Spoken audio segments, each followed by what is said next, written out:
بسم اللہ الرحمن الرحیم اللہم صلی علی محمد وعلی محمد۔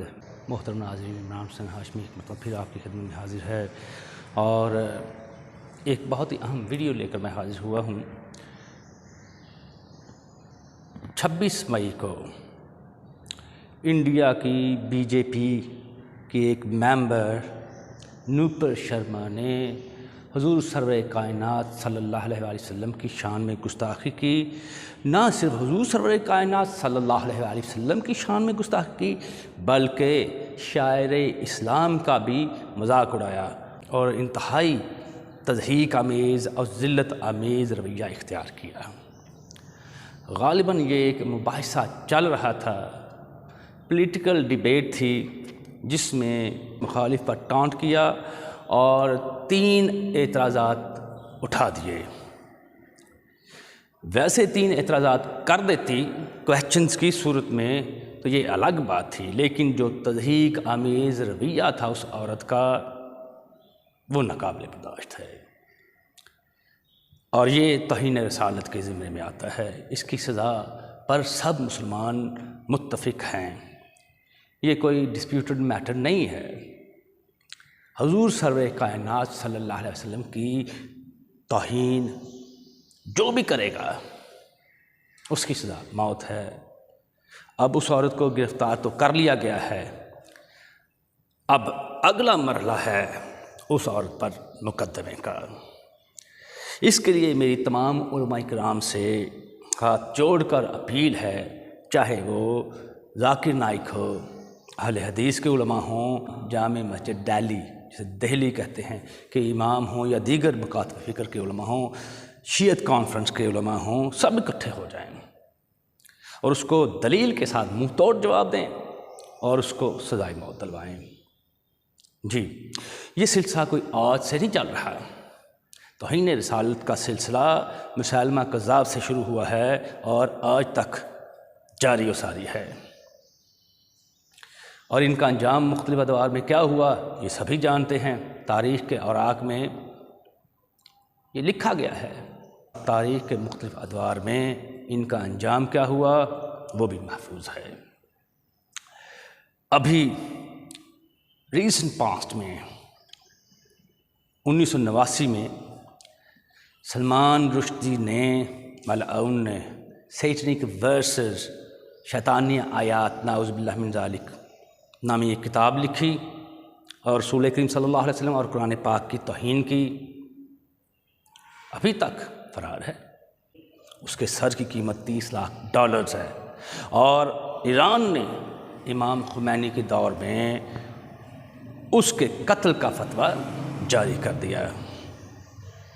ایران نے وہ فتویٰ واپس نہیں لیا تو قتل کا فتویٰ بھی جاری ہوا اس کے خلاف۔ انگلینڈ میں اس نے سیاسی پناہ لی ہوئی ہے، جو بھی حضور سرور کائنات صلی اللہ علیہ وسلم کی توہین کرتا ہے انگلینڈ میں پناہ لے لیتا ہے، یہ سب کو معلوم ہے۔ اس کے پیچھے ہمیشہ انگلینڈ اور امریکہ تو رہے ہی ہیں، یہ کوئی ڈھکی چھپی بات نہیں ہے۔ محترم ناظرین، پھر اس کے بعد 1994 میں 1994 میں بنگلہ دیش کی خاتون تھی تسلیمہ نسرین، اس نے قرآن پاک اور نبی کریم صلی اللہ علیہ وسلم کی توہین کی، ابھی تک فرار ہے۔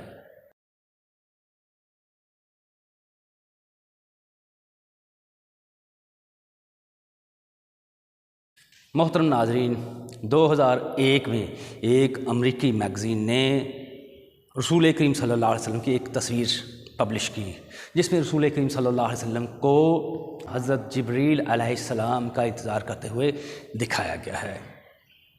یہ بھی ایک واقعے کی جانب اشارہ ہے، اس واقعہ پر بھی میں روشنی ڈالوں گا۔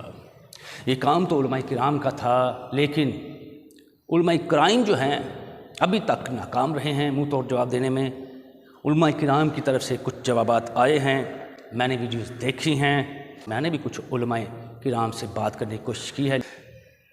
چلیں، یہ ایک الگ موضوع ہے، اس پہ بات پھر کبھی صحیح ٹھیک ہے۔ محترم ناظرین، 2005 میں ڈنمارک کے ایک اخبار نے حضور سرور کائنات صلی اللہ علیہ وسلم کے 12 کارٹونز شائع کیے۔ ابھی حال ہی میں فیس بک پر کچھ کارٹونز میں نے تصویریں دیکھی ہیں جن پر حضرت محمد صلی اللہ علیہ وسلم کا نام لکھا ہوا تھا اور حضرت عائشہ کا بدنام کرنے کی کوشش کی جو کہ سراسر حضور سرور کائنات صلی اللہ علیہ وسلم کی توہین ہے۔ محترم ناظرین، ستمبر، انگلش میں سپٹمبر 2012 میں امریکہ نے ایک فلم ریلیز کی جو کہ چھوٹے چھوٹے سینماز میں دکھائی گئی، اس میں بھی توہین رسالت کی گئی اور موضوع بنایا گیا حضور سرور کائنات صلی اللہ علیہ وسلم اور حضرت عائشہ رضی اللہ تعالی عنہا کی شادی کو۔ شادی پر تو اعتراض نہیں، کم عمر کی شادی پر وہ اعتراض کرتے ہیں۔ اس کا منہ توڑ جواب دیں گے، اور یہ روایت جو بیان کی گئی ہے یہ قابل اعتراض تو ہے ہی، کیا یہ کسی قابل اعتبار راوی سے لی گئی ہے، موضوع ہے یا کیا ہے، اس پر بھی ہم سیر حاصل بحث کریں گے۔ محترم ناظرین، انڈین پولیس نے نوپر شرما کو گرفتار تو کر لیا ہے جو کہ سارا ڈرامہ ہے۔ یہ گرفتاری اصل میں اس کو گورنمنٹ نے پروٹیکشن دی ہے، پولیس پروٹیکشن میں دے دیا ہے جی، اس کو پولیس کی تحویل میں دے دیا ہے تاکہ محفوظ رہے۔ باقی مسلمان ظاہر بات ہے ان کو ٹھیس پہنچی ہے، وہ تو غصے کا اظہار کریں گے۔ اب مسلمان علماء کرام کو کیا کرنا ہے، وہ سب ایک ہو جائیں، دلائل اکٹھے کریں اور اس کا کام تمام کرنے میں حکومت وقت کا ساتھ دیں۔ جانتا ہوں کہ حکومت انہی کی ہے، لیکن جب پبلک پریشر ہوگا تو ظاہر بات ہے اس کو کچھ نہ کچھ تو سزا دیں گے نا، وہ سزا تو ہے ہی اس کی، جو ہے سبھی جانتے ہیں، وہ تو اس کو انشاءاللہ ملے گی۔ گرفتاری سے پہلے محترم ناظرین، نوپر شرما نے جو 3 اعتراضات اٹھائے وہ بھی میں بیان کروں گا، اور اس نے انکنڈیشنلی معافی نامہ بھی تحریر کر دیا۔ نوپر شرما کنڈیشنلی بھی معافی مانگتی تو ہمیں قابل قبول نہیں ہے۔ اس نے یہ بات کی ہی کیوں؟ پولیٹیکل ڈیبیٹ تھی تو پولیٹیکل ڈیبیٹ کرتی، کسی کے مذہب پر اٹیک کیوں کیا اس نے؟ اس نے 3 اعتراضات اٹھائے، وہ 3 اعتراضات کیا تھے چلیے آپ کو بتاتا ہوں۔ پہلا اعتراض اس نے یہ کیا کہ کیا میں اڑنے والے گھوڑے کی بات کروں؟ غالباً اس کا اشارہ معراج کی رات جو حضور سرور کائنات صلی اللہ علیہ وسلم کی سواری تھی براق، اس کا اشارہ براق کی جانب تھا۔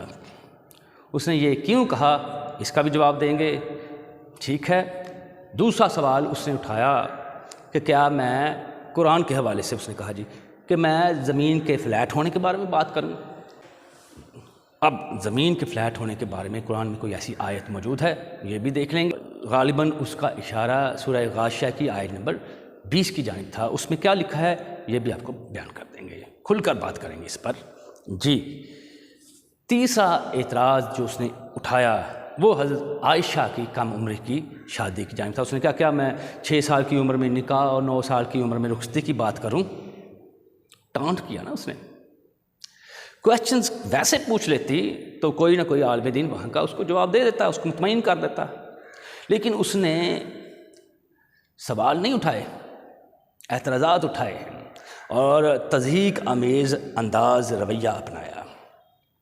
وہ تو عورت ہے ہی بدتمیز قسم کی عورت، کسی بھی بوڑھے شخص کے ساتھ بات کرنے کی اس کو تمیز نہیں ہے۔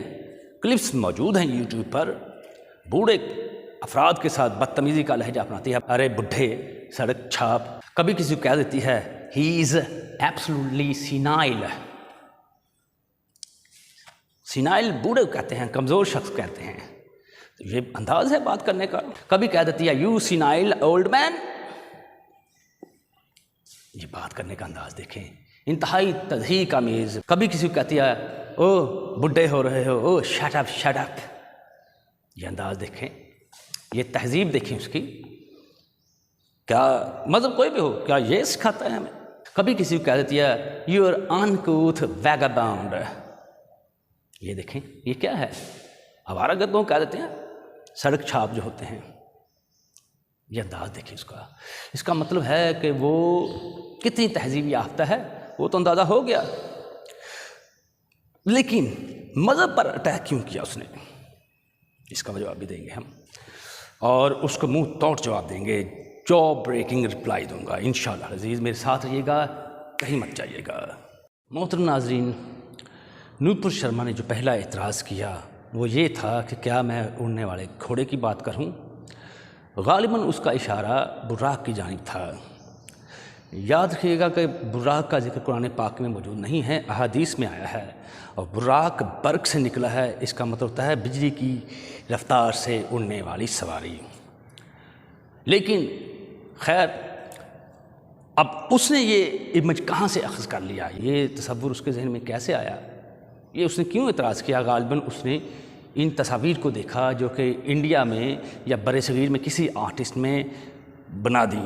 یہ جو امیجز ہیں جو اس کے ذہن میں تھے، ان امیجز کو ہی اس نے ریالٹی تصور کر لیا۔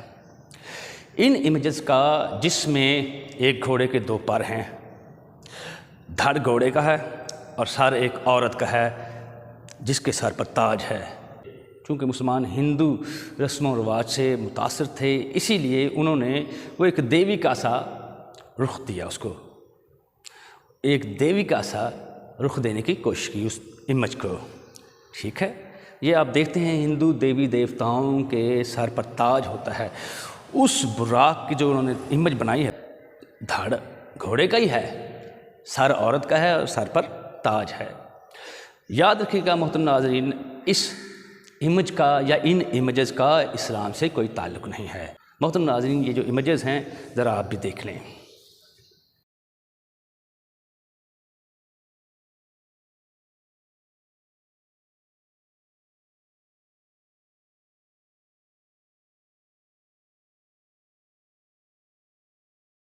جی محترم ناظرین، آپ نے دیکھا، یہ حقیقت ہے کہ کسی بھی مذہب کے جو مقدسات ہوتے ہیں وہ اس مذہب کو بہت عزیز ہوتے ہیں۔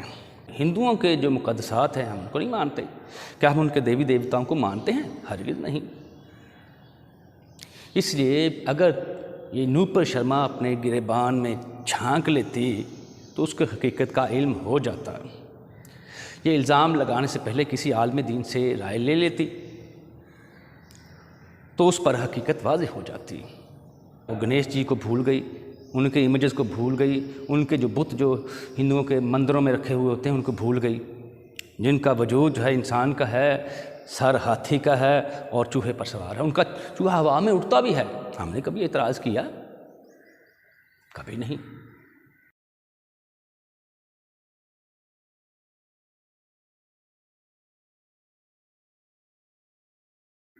وہ بھول گئی کہ رام جی، سیتا جی یا لکشمن کی سواری جو تھی وہ ایک اڑن کھٹولا تھا۔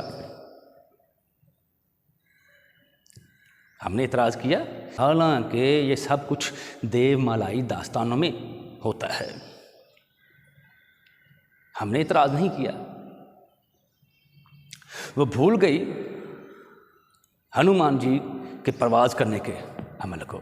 ہنومان جی ایک بندر ہی ہے نا بھئی، ان کا بھگوان ہے اور انسانی شکل میں بھی ہے، لیکن شکل کی مشابہت بندر سے کتنی ملتی ہے؟ شکل کی مشابہت بندر سے ہے، تو یہ کیسے ہو سکتا ہے کہ ایک انسان ہے، وجود انسان کا ہے، چاہے وہ دیوی دیوتا ہی صحیح۔ ہم نے کبھی ہنومان جی کے بغیر پروں کے اڑنے پر اعتراض کیا؟ نہیں۔ وہ ایک ہاتھ سے لنکا کو اٹھا کر رام جی کے سامنے لا رہا ہے، ہم نے اعتراض کیا؟ نہیں کیا۔ آپ لوگ گائے کو ماتا مانتے ہیں نا، آپ لوگ گائے کو، ہندو جو ہیں گائے کو ماتا جی مانتے ہیں، ہم نے اعتراض کیا؟ ہولی کا سمجھتے ہیں آپ؟ جب لوگوں نے دودھ، مکھن یا گھی وغیرہ کے حصول کے لیے گائے کی نگہداشت یا دیکھ بھال کرنی شروع کی، اسی سے غالباً انہوں نے نگہداشت کرتے کرتے، دیکھ بھال کرتے کرتے گائے کی پوجا کا آغاز کر دیا، اور آج ہندو مسلمانوں پر اعتراض کرتے ہیں۔ ہم نے تو برا نہیں کہا۔ آج بھی جو ہیں ہندو، ابھی کرونا ڈیز میں میں نے دیکھا ہے گائے کے پیشاب سے لوگوں کو نہاتے ہوئے، انہوں نے کہا کہ جی اس میں شفا ہے، کرونا کچھ نہیں۔ حالانکہ پڑھی لکھی جو اینکرز تھی انہوں نے کہا کہ اس میں کچھ نہیں رکھا ہوا، یہ کیا کر رہے ہیں آپ؟ ان سے وہ بحث کر رہے تھے۔ ان پڑھ لوگ جو تھے جاہل قسم کے، ہم نے اعتراض نہیں کیا۔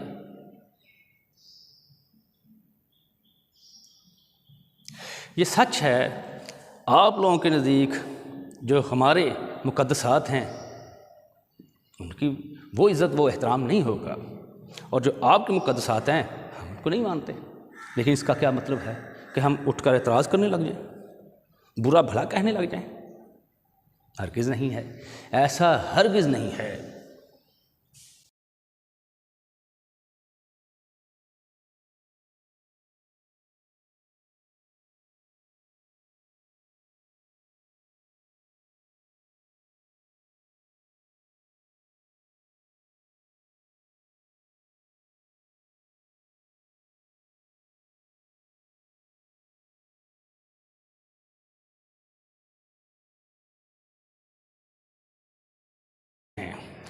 نوپر شرما ہر مذہب میں کچھ ایسی باتیں ہوتی ہیں جو اس مذہب کے فالوورز کو تو اچھی لگتی ہیں، لیکن دوسرے مذہب کے لوگ تعجب کا اظہار کرتے ہیں، ان کے لیے وہ ایکسیپٹیبل نہیں ہوتی کیونکہ ان کو لاجیکل نہیں لگتی۔ اس لیے بہتر یہی ہوتا ہے کہ ان باتوں کو ڈیبیٹس کے ذریعے طے کیا جائے اور سچائی کو بے نقاب کیا جائے اور توہین کسی کی نہ کی جائے۔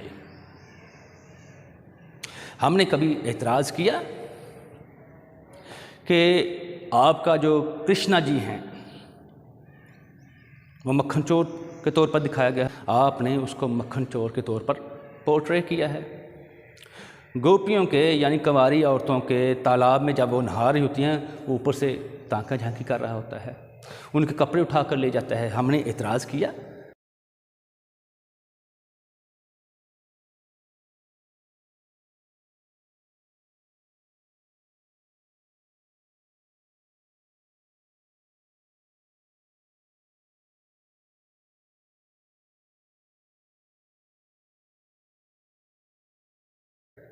یقیناً آپ کے کرشنا جی ایسے نہیں ہوں گے، یہ تو آپ نے ہی ان کو پورٹرے کیا نا۔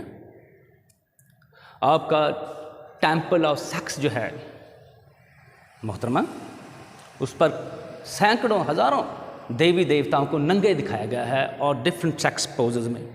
ہم نے اعتراض کیا؟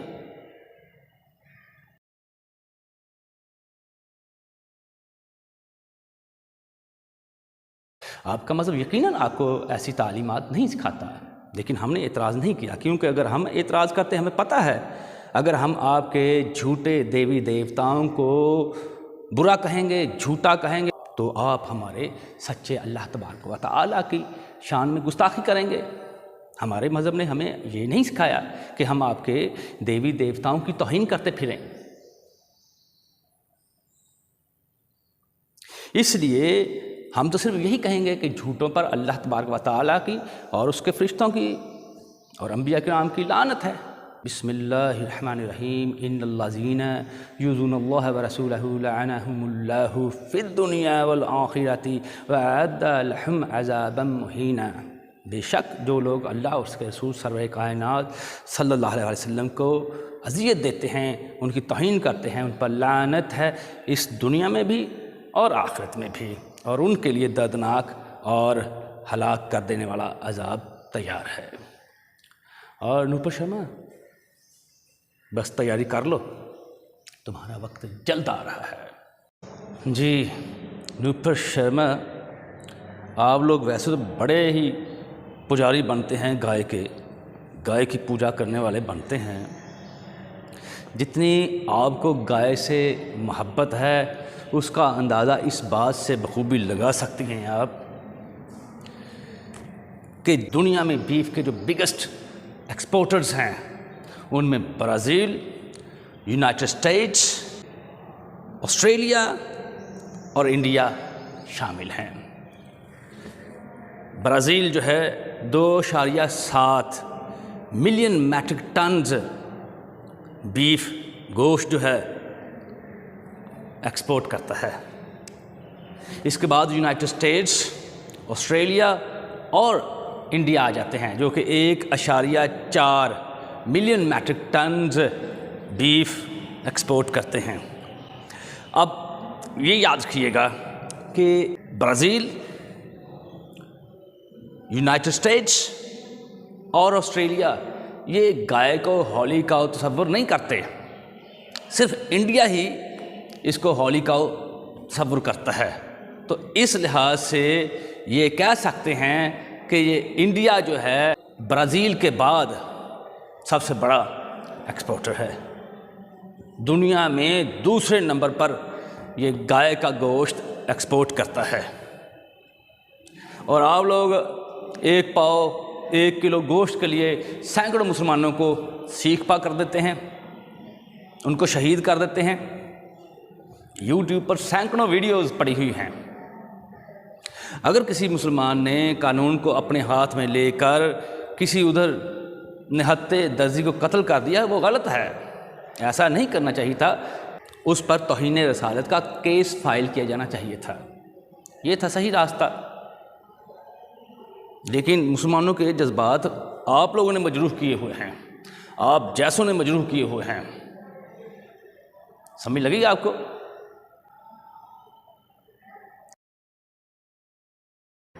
نوپر شرما صرف بیف یا گوشت ہی نہیں بلکہ گائے کی کھالیں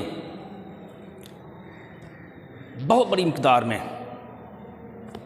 ایکسپورٹ کرتا ہے، زر مبادلہ کما رہا ہے۔ اس وقت آپ کہاں مرے ہوئے ہوتے ہیں؟ پاکستان میں یہ ذی الحج کے مہینے میں ہزاروں گائیں راجستھان کے راستے یہاں آتی ہیں، ایکسپورٹ ہو کر انڈیا ایکسپورٹ کرتا ہے، آپ کو پتہ نہیں ہے۔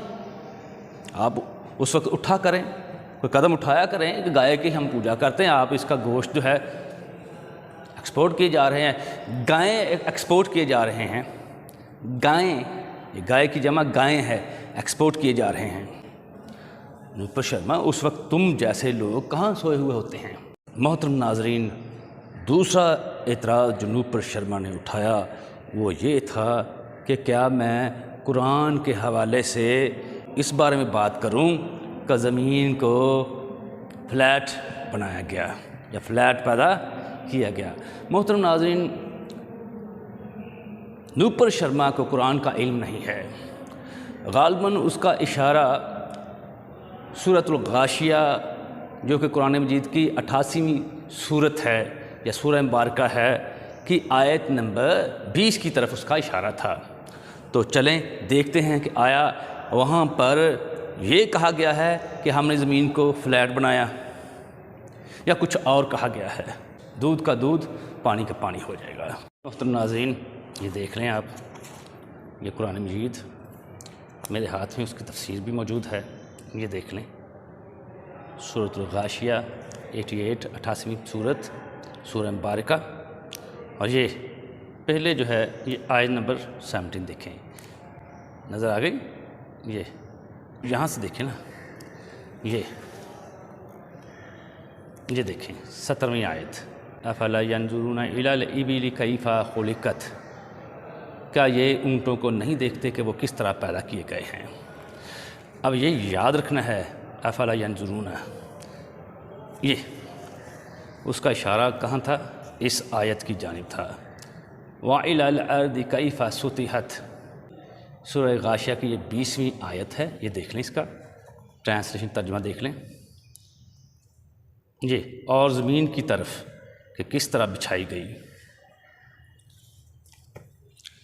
ٹھیک ہو گیا، یہ آپ نے دیکھ لیا۔ تو یہاں پر زمین کے بچھانے کا ذکر کیا گیا ہے، نہ کہ زمین کے فلیٹ ہونے کا۔ یہ دیکھیں، اور زمین کی طرف کہ کس طرح بچھائی گئی ہے۔ جی محترم ناظرین، آپ نے دیکھا کہ اللہ تبارک و تعالیٰ سورہ غاشیہ کی آیت نمبر 20 میں فرماتا ہے کہ ہم نے زمین کو کیسے بچھایا ہے، تم نے غور و خوض نہیں کیا؟ تو یہ کہتی ہے کہ زمین فلیٹ ہے، یہ قرآن میں لکھا ہوا ہے، یہ تو کہیں بھی نہیں لکھا ہوا کہ زمین فلیٹ ہے۔ وہاں پر تو زمین کے بچھانے کا ذکر ہے، اور سائنسدان بھی یہی کہتے ہیں کہ زمین کو تہ در تہ بچھایا گیا ہے، زمین کی مختلف تہیں ہیں، حتیٰ کہ 6 7ویں کے بچوں کو بھی پتہ ہے انٹرنل سٹرکچر آف دی ارتھ کا، زمین کی کتنی تہیں ہیں یہ ان کو پتہ ہے، وہ بتائیں گے آپ کو، ان کو پتہ ہے کہ زمین کی کتنی تہیں ہیں، کرسٹ مینٹل کور، تمہیں نہیں پتہ تو الگ بات ہے۔ وہاں تو یہ کہا گیا کہ زمین کو کیسے بچھایا گیا ہے، اور اس کا انگلش میں ترجمہ جو ہے and the earth how it was spread out, کہ زمین کو ہم نے کیسے بچھایا ہے۔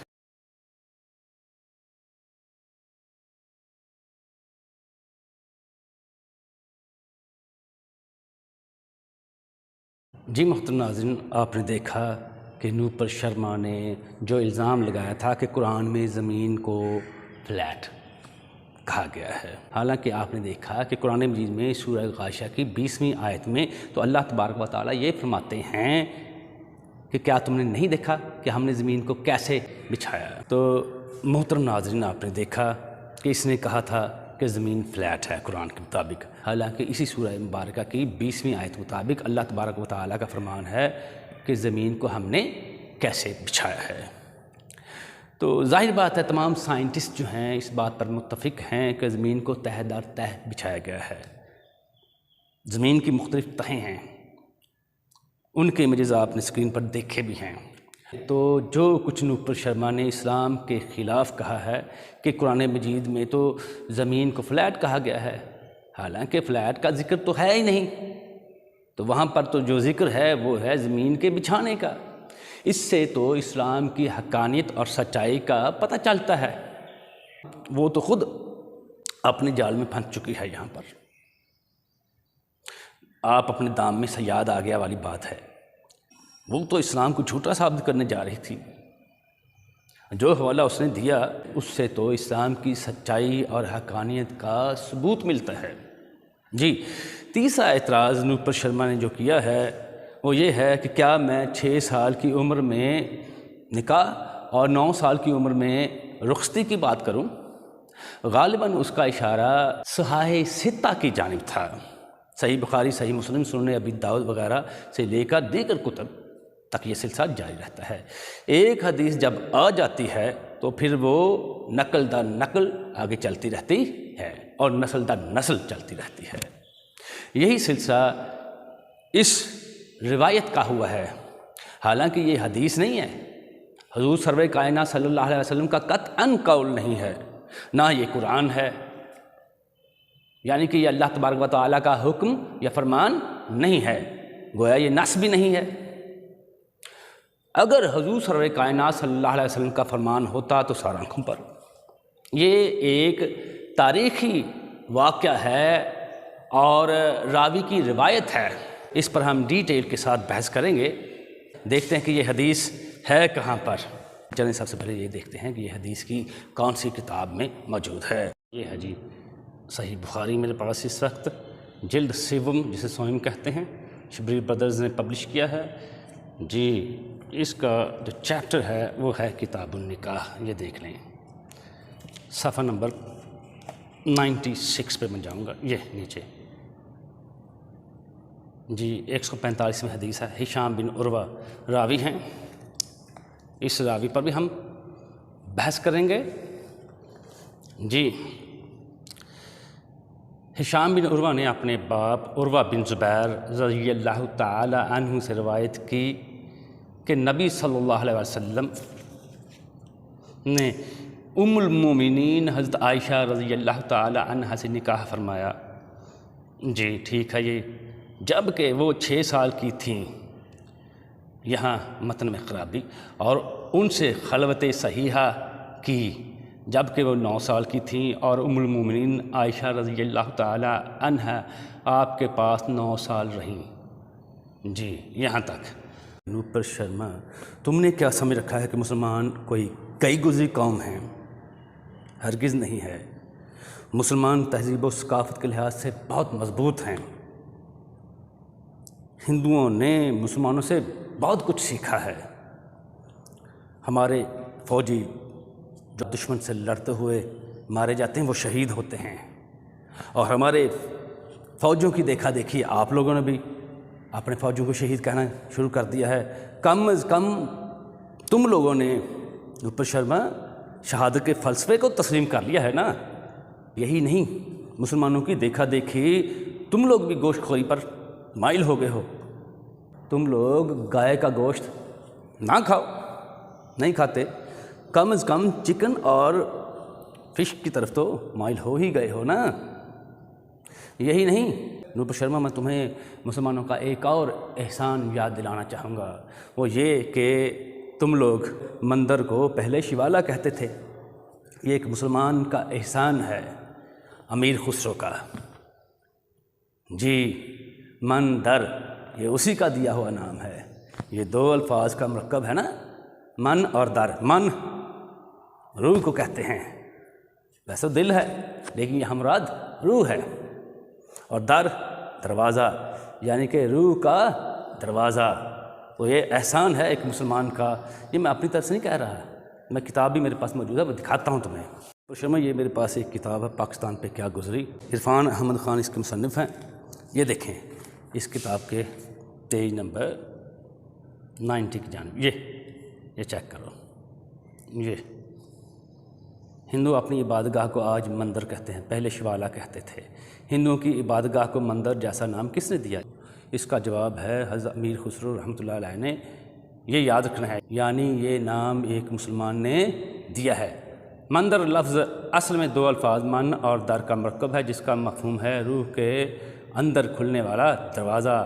ہندو میں بہت کم کو ایک مسلمان کا یہ احسان یاد ہوگا۔ اس کے علاوہ دیگر فنون میں بھی مسلمانوں کا بہت حصہ ہے، اور ہندوؤں نے مسلمانوں سے بہت کچھ سیکھا ہے۔ نوپر شرما، مسلمانوں پر دہشت گردی کا الزام لگایا جاتا ہے، حالانکہ مسلمان بہت ہی پرامن قوم ہیں۔ ظاہر بات ہے ریٹیلیشن تو کریں گے، بھائی چھیڑو گے تو کھاؤ گے بھی۔ تو کیا ہم نے چوڑیاں پہن رکھی ہیں؟ مسلمان ایک غیر مند قوم ہیں۔ یاد رکھنا ہے، جہاد میں نہتی عورتوں کو قتل کرنے کی ممانعت ہے، بچیوں کو قتل نہیں کیا جاتا، بوڑھوں کو قتل نہیں کیا جاتا، حتیٰ کہ اگر درخت پھلدار ہے تو اس کو بھی کاٹنے کی ممانعت ہے۔ تم کہاں پہنچی ہوئی ہو؟ میں تمہیں دکھاتا ہوں مسلمانوں کا ایک اور احسان تم لوگوں پر۔ ہندو دھرم 1000 برس پہلے، ابو ریحان البیرونی نظر آ گئی؟ جی ایک نام ہے، میں نے چھپا لیا ہے، ڈیش کا یہ سکھ لیا کہ ایک بت کو ہندوستان بھیج کر فروخت کرانا، توڑا نہیں، بیچ دیا کہ تم لوگوں کے کام آ جائے۔ 53 ہجری کی گرمیوں میں، یہ پیج میں بتا رہا ہوں 114 ہے۔ جی، ایک بت تھا، بھیج دیا۔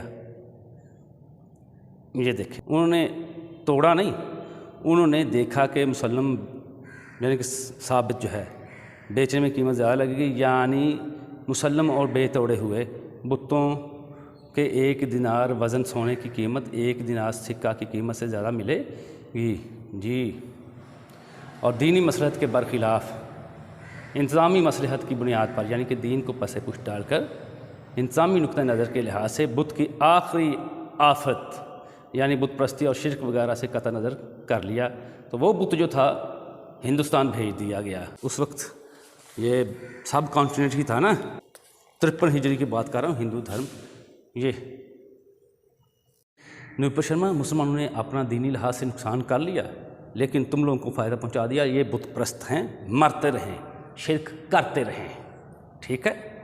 تو اس وقت تو نہیں مارا، نہ بت کو توڑا، تم لوگوں پر احسان ہے۔ حالانکہ میرا یہ نقطہ نظر اس بات کے خلاف ہے، میں اپنے کامنٹس ابھی اس پر ظاہر نہیں کروں گا، صرف تمہیں جواب دینے کے لیے یہ میں نے کتاب دکھائی ہے، اور مسلمانوں سے ہاتھ جوڑ کر معذرت۔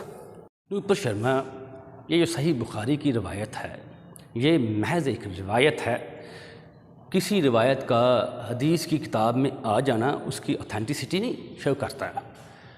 روایات ضعیف بھی ہو سکتی ہیں، موضوع بھی ہو سکتی ہیں، یہ یاد رکھنا ہے۔ تو یہ ایک راوی کی روایت ہے، ٹھیک ہے، حضور کا فرمان نہیں ہے، قطعاً حدیث نہیں ہے۔ یہ میرا چیلنج ہے، جس کو حضرت عائشہ کے ایک قریبی رشتہ دار کی طرف منسوب کر دیا گیا ہے۔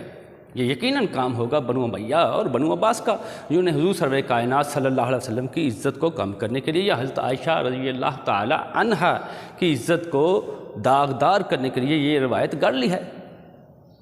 اس میں نہ تو حضرت عائشہ رضی اللہ تعالی عنہا کی بڑھائی ہے، اور نہ ہی حضور سرور کائنات صلی اللہ علیہ وسلم کی کوئی عزت ہے۔ توہین کا پہلو نمایاں ہے۔ اس سے پہلے کہ میں اس روایت کے رد کی طرف بڑھوں، میں پہلے آپ پر واضح کر دینا چاہتا ہوں، کیا ہندو دھرم میں ایسی روایات موجود ہیں؟ یا نہیں؟ تم نے اپنے گریبان میں تو دیکھا ہی نہیں لوپ، اور اسلام پر اٹیک کر دیا اور اسلام کے مقدسات پر اٹیک کیا ہے۔ اس کا جواب تمہیں میں دوں گا۔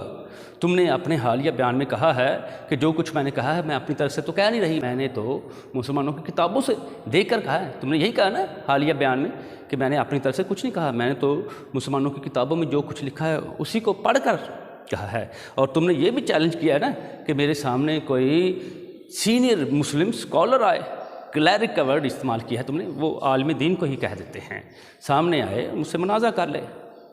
وہ تو جب کرے گا تو کرے گا، پہلے تمہیں میں منہ توڑ جواب دوں گا، میں تمہیں کہیں بھاگنے نہیں دوں گا اور تمہیں منہ توڑ جواب دوں گا انشاءاللہ العزیز۔ اور صحیح بخاری کا جواب ہم صحیح بخاری سے ہی دیں گے، اور صحیح بخاری کی اس روایت کا جواب ہم صحیح بخاری کی دیگر روایات کی روشنی میں دیں گے کہ روایت کا آ جانا اور بات ہے، صحیح ہونا اور بات ہے، ٹھیک ہے؟ نبی صلی اللہ علیہ وسلم کے فرمان میں اور راوی کے بیان میں فرق ہوتا ہے۔ سبھی یہی کہہ رہے ہیں کہ صحیح بخاری میں ہے، صحیح مسلم میں ہے۔ تو کسی روایت کے آ جانے سے میں نے پہلے بھی کہا ہے اس کی اوتھینٹسٹی کا علم پختہ نہیں ہوتا۔ اس کے راویوں پر بحث کون کرے گا؟ اس کے متن پر بحث کون کرے گا؟ یہ یاد رکھنا ہے، یہ ایک تاریخی مسئلہ ہے، یہ کوئی قرآن تو ہے نہیں، نہ حدیث ہے، حضور کا فرمان تو ہے نہیں، تاریخی مسئلہ ہے، نہ تو یہ توحید ہے اور نہ ہی عبادات کا حصہ ہے۔ یہ ایک تاریخی واقعہ ہے جسے تاریخی تناظر میں ہی نمٹانا چاہیے۔ اور میرا دعویٰ ہے کہ حضرت عائشہ رضی اللہ تعالیٰ عنہا کا حضور سرور کائنات صلی اللہ علیہ وسلم سے جو نکاح ہے وہ 6 سال کی عمر میں اور 9 سال کی عمر میں رخصتی جو ہوئی ہے، ایسا ہرگز نہیں ہے، یہ میرا دعویٰ ہے۔ اس کو میں ثابت کروں گا تاریخ کی دیگر کتب سے۔ جو بضد ہیں کہ یہ حدیث ہے، یہ روایت نہیں ہے راوی کی، ان کو میرا کھلا چیلنج ہے، مجھے ایک حدیث دکھا دے جس میں حضور سرور کائنات صلی اللہ علیہ وسلم نے فرمایا ہو کہ جب میرا عائشہ رضی اللہ تعالی عنہا سے نکاح ہوا تو وہ 6 سال کی تھیں اور جب ان کی رخصتی ہوئی تو وہ 9 سال کی تھیں۔ خدا کے لیے حضور کی عزت کا واسطہ ہے، حضور کی عزت کو قائم رکھیں، حضور سرور کائنات صلی اللہ علیہ وسلم کی عزت کو پامال نہ کریں۔ اگر آپ سمجھتے ہیں کہ اس سے حضرت عائشہ کی عظمت جو ہے مزید بڑھ جاتی ہے تو یہ ہرگز نہیں ہے۔ انہوں نے جو کارٹونز بنائے ہیں ان میں حضرت عائشہ کو ساتھ رکھا ہے، اور نیچے انگلش میں کیا لکھا ہوا یہ میں آپ کو بتاؤں گا تاکہ آپ کے رونگٹے کھڑے ہو جائیں اور آپ لوگ اپنے اس دعوے سے پیچھے ہٹ جائیں۔ خدا کے لیے حضور کی عزت سب سے پہلے ہے، حضور کے ساتھ حضرت عائشہ کی عزت منسلک ہے۔ حضور کی عزت ہے تو حضرت عائشہ رضی اللہ تعالیٰ عنہا کی عزت ہے۔ خدا کے لیے خوف خدا کریں، نبی صلی اللہ علیہ وسلم کی عزت کو عزیز جانیں۔ بسم اللہ الرحمن الرحیم، النبی اولی بالمؤمنین من انفسہم۔ نبی صلی اللہ علیہ وسلم مومنوں پر ان کی جانوں سے زیادہ حق رکھتے ہیں۔ نبی کی عزت پہلے ہے، تم لوگوں کی بعد میں۔ محترم ناظرین، اس سے پہلے بھی میں آپ کو بتا چکا ہوں، میری شان ابو طالب والی جو ویڈیو ہے اس میں نے بتایا تھا کہ حدیثیں گڑھنے کا کام بنو امیہ کے دور میں شروع ہو چکا تھا۔ یہ میرے ہاتھ میں علامہ شبلی نعمانی کی سیرت النبی صلی اللہ علیہ وآلہ وسلم جلد اول اور دوم جسے دوم کہتے ہیں وہ ہاتھ میں موجود ہے۔ چلیں آپ کو دکھاتا ہوں۔ سیرت النبی صلی اللہ علیہ وآلہ وسلم جلد اول اور دوم، صفحہ نمبر ہے 63، پیج نمبر 63۔ یہ یہاں سے حدیثوں کی تدوین بنو امیہ کے زمانے میں ہوئی، جنہوں نے پورے 90 برس تک سندھ سے ایشیائے کوچک اور اندلس تک مساجد جامع میں آل فاطمہ کی توہین کی اور جمعہ میں سر منبر حضرت علی علیہ السلام پر لعن کہلوایا، یعنی کہ لعنتیں بھیجیں، نعوذ باللہ من ذالک۔ سینکڑوں ہزاروں حدیثیں ڈیش ڈیش کے فضائل میں بنوائی۔ خیر یہ میں چھوڑتا ہوں یہیں پہ۔ ناظرین، ابھی آپ نے دیکھا کہ حضرت علی علیہ السلام پر یہ کتابوں میں ملتا ہے 84 برس تک بنو امیہ نے ڈیش ڈیش ڈیش کے حکم پر لعنت بھجوائی، نعوذ باللہ من ذالک۔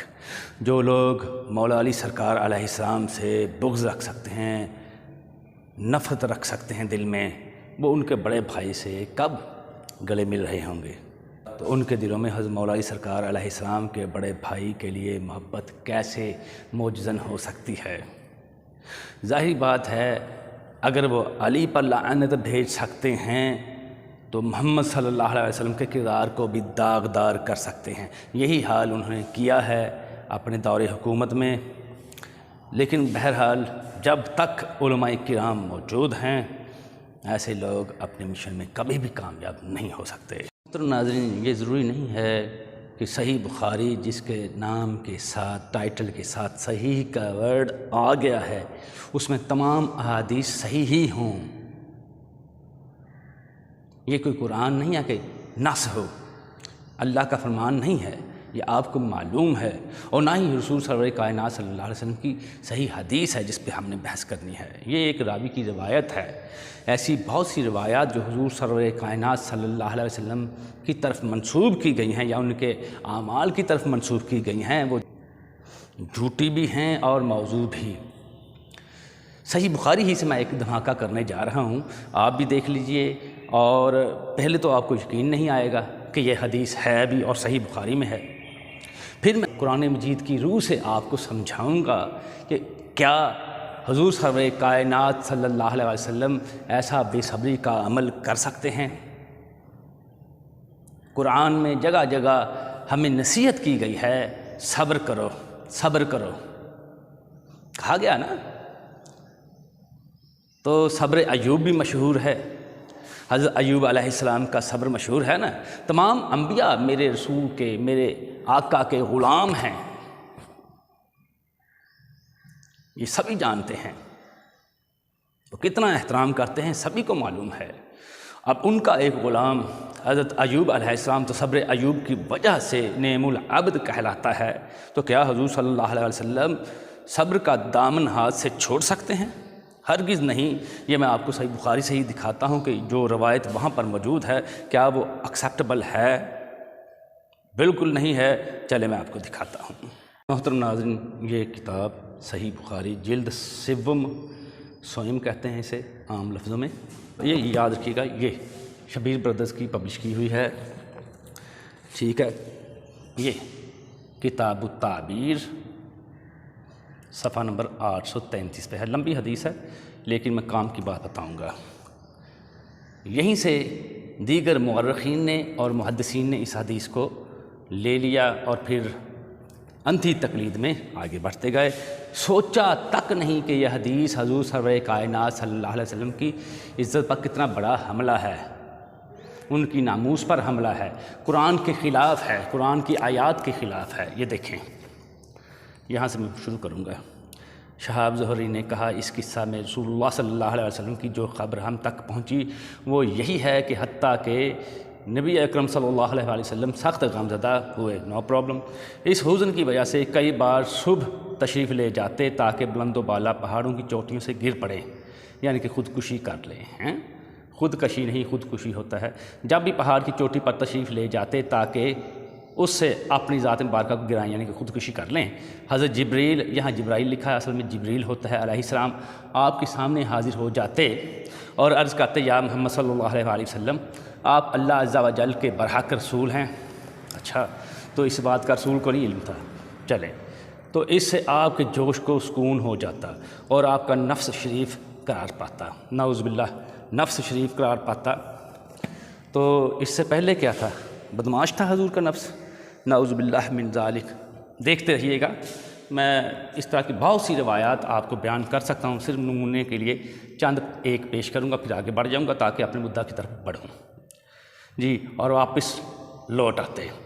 پھر جب آپ وحی کے رک جانے کی مدت لمبی ہو گئی، پھر جب آپ پر آنا چاہیے تھا، ٹھیک ہے، تو پھر اس طرح صبح نکلے اور جب پہاڑ کی چوٹی پر تشریف لے گئے تاکہ اپنی ذات کریمہ کو گرا دیں تو آپ کے سامنے حضرت جبرائیل علیہ السلام، اصل میں جبریل میں نے پہلے بتایا، ظاہر ہوئے اور آپ سے اسی طرح کہا جس طرح پہلے کہا تھا، یعنی کہ یہ دوسری مرتبہ اٹیمپٹ خودکشی کی۔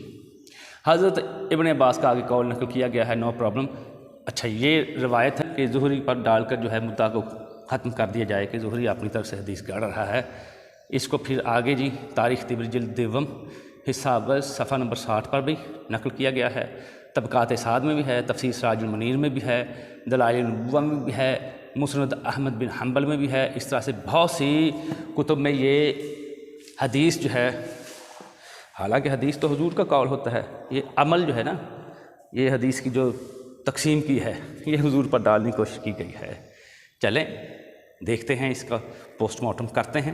محترم ناظرین، آپ نے یہ دیکھا، یہ حضور کی طرف منسوب قصہ سراسر گھڑا ہوا جھوٹا، قرآن و سنت کے خلاف، حضور کے عمل کے خلاف یہ عمل دکھایا جا رہا ہے۔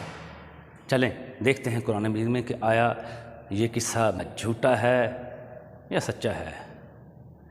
چلیں قرآن مجید کی طرف بڑھتے ہیں اور اس فل اینڈ فائنل کتاب سے ہی، فل فلیج اتھارٹی سے، کتاب سے فیصلہ لیتے ہیں۔ یہ تفسیر احسن البیان، یہ قرآن مجید کی تفسیر اور ترجمہ میرے ہاتھ میں موجود۔ بڑھتے ہیں قرآن مجید کی سورہ نجم کی جانب، اور یہ سورہ نمبر جو ہے 53 ہے، 53ویں سورہ مبارکہ قرآن مجید کی۔ اس کی آیت چیک کریں یہاں سے، دوسری، تیسری اور چوتھی۔ یہ بسم اللہ الرحمن الرحیم، ما ضل صاحبکم وما غویٰ، یہاں سے ترجمہ دیکھ لیں اس کا، کہ تمہارے ساتھی نے نہ راہ گم کی ہے، نہ وہ ٹیڑھی راہ پر ہے۔ اس کا ترجمہ میں آسان کر دوں گا، وما ینطق عن الہویٰ، اور نہ اپنی خواہش سے کوئی بات کہتے ہیں، ان ہوا الا وحی یوحیٰ، وہ تو صرف وحی ہے جو اتاری جاتی ہے۔ یہاں تک محترم ناظرین، آپ نے دیکھا کہ اللہ تبارک و تعالیٰ رسول کریم صلی اللہ علیہ وسلم کے لیے کیا فرماتے ہیں۔ پھر بتا دیتا ہوں کہ تمہارا ساتھی نہ کبھی بھولا، نہ کبھی گمراہ ہوا، یعنی کہ نہ کبھی بھٹکا، ٹھیک ہے؟ وہ تو وہی کہتے ہیں جو اللہ کی طرف سے وحی کیا گیا ہوتا ہے، اپنی طرف سے نہ بولتے ہیں نہ کوئی کام کرتے ہیں۔ جب بولتے نہیں ہیں تو عمل کیسے کر سکتے ہیں؟ بھائی عمل بھی تو وہی ہوتا نا، جب وہی آ جائے کہ یہ کرو تو کریں گے، اپنی طرف سے جب کہتے کچھ نہیں ہیں تو کریں گے کیسے؟ وہ تو وہی کہتے ہیں، وہی کرتے ہیں جو اللہ کی طرف سے حکم ہوتا ہے۔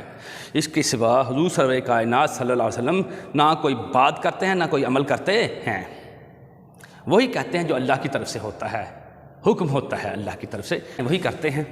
تو آپ نے دیکھا کہ کتنا بڑا جو واقعہ ہے گڑھ کر حضور کے ذمہ لگا دیا گیا ہے۔ حضور کی ناموس پر یہ دھبا ہے۔ اب یہ نہ کہیے کہ یہ جو ہے شہاب زہری نے گڑھ دیا ہے، پیچھے راویوں کے نام دیکھ لیں، ہشام کے والد عروہ سے ہی یہ روایت ہے۔ یہ کیا ہے؟ ایسے واقعات جو ہیں وہ ہشام سے لے لیتے ہیں یا ان کے والد سے۔ حضور کو مجرم بنا رہے ہیں آپ لوگ، شرم کریں، حضور کی عزت پر، ناموس پر یہ اٹیک ہے، حملہ ہے۔ جب تک آپ کہیں گے کہ اس کی جو ایسی روایات ہیں قابل بحث نہیں ہیں، حضور پر اٹیک ہوتے رہیں گے۔ جب تک آپ کہیں گے نہیں کہ نہیں جی اس کے جو راوی ہیں ان پر بحث ہونی چاہیے، جب بحث ہوگی لوگوں تک سچ پہنچ جائے گا۔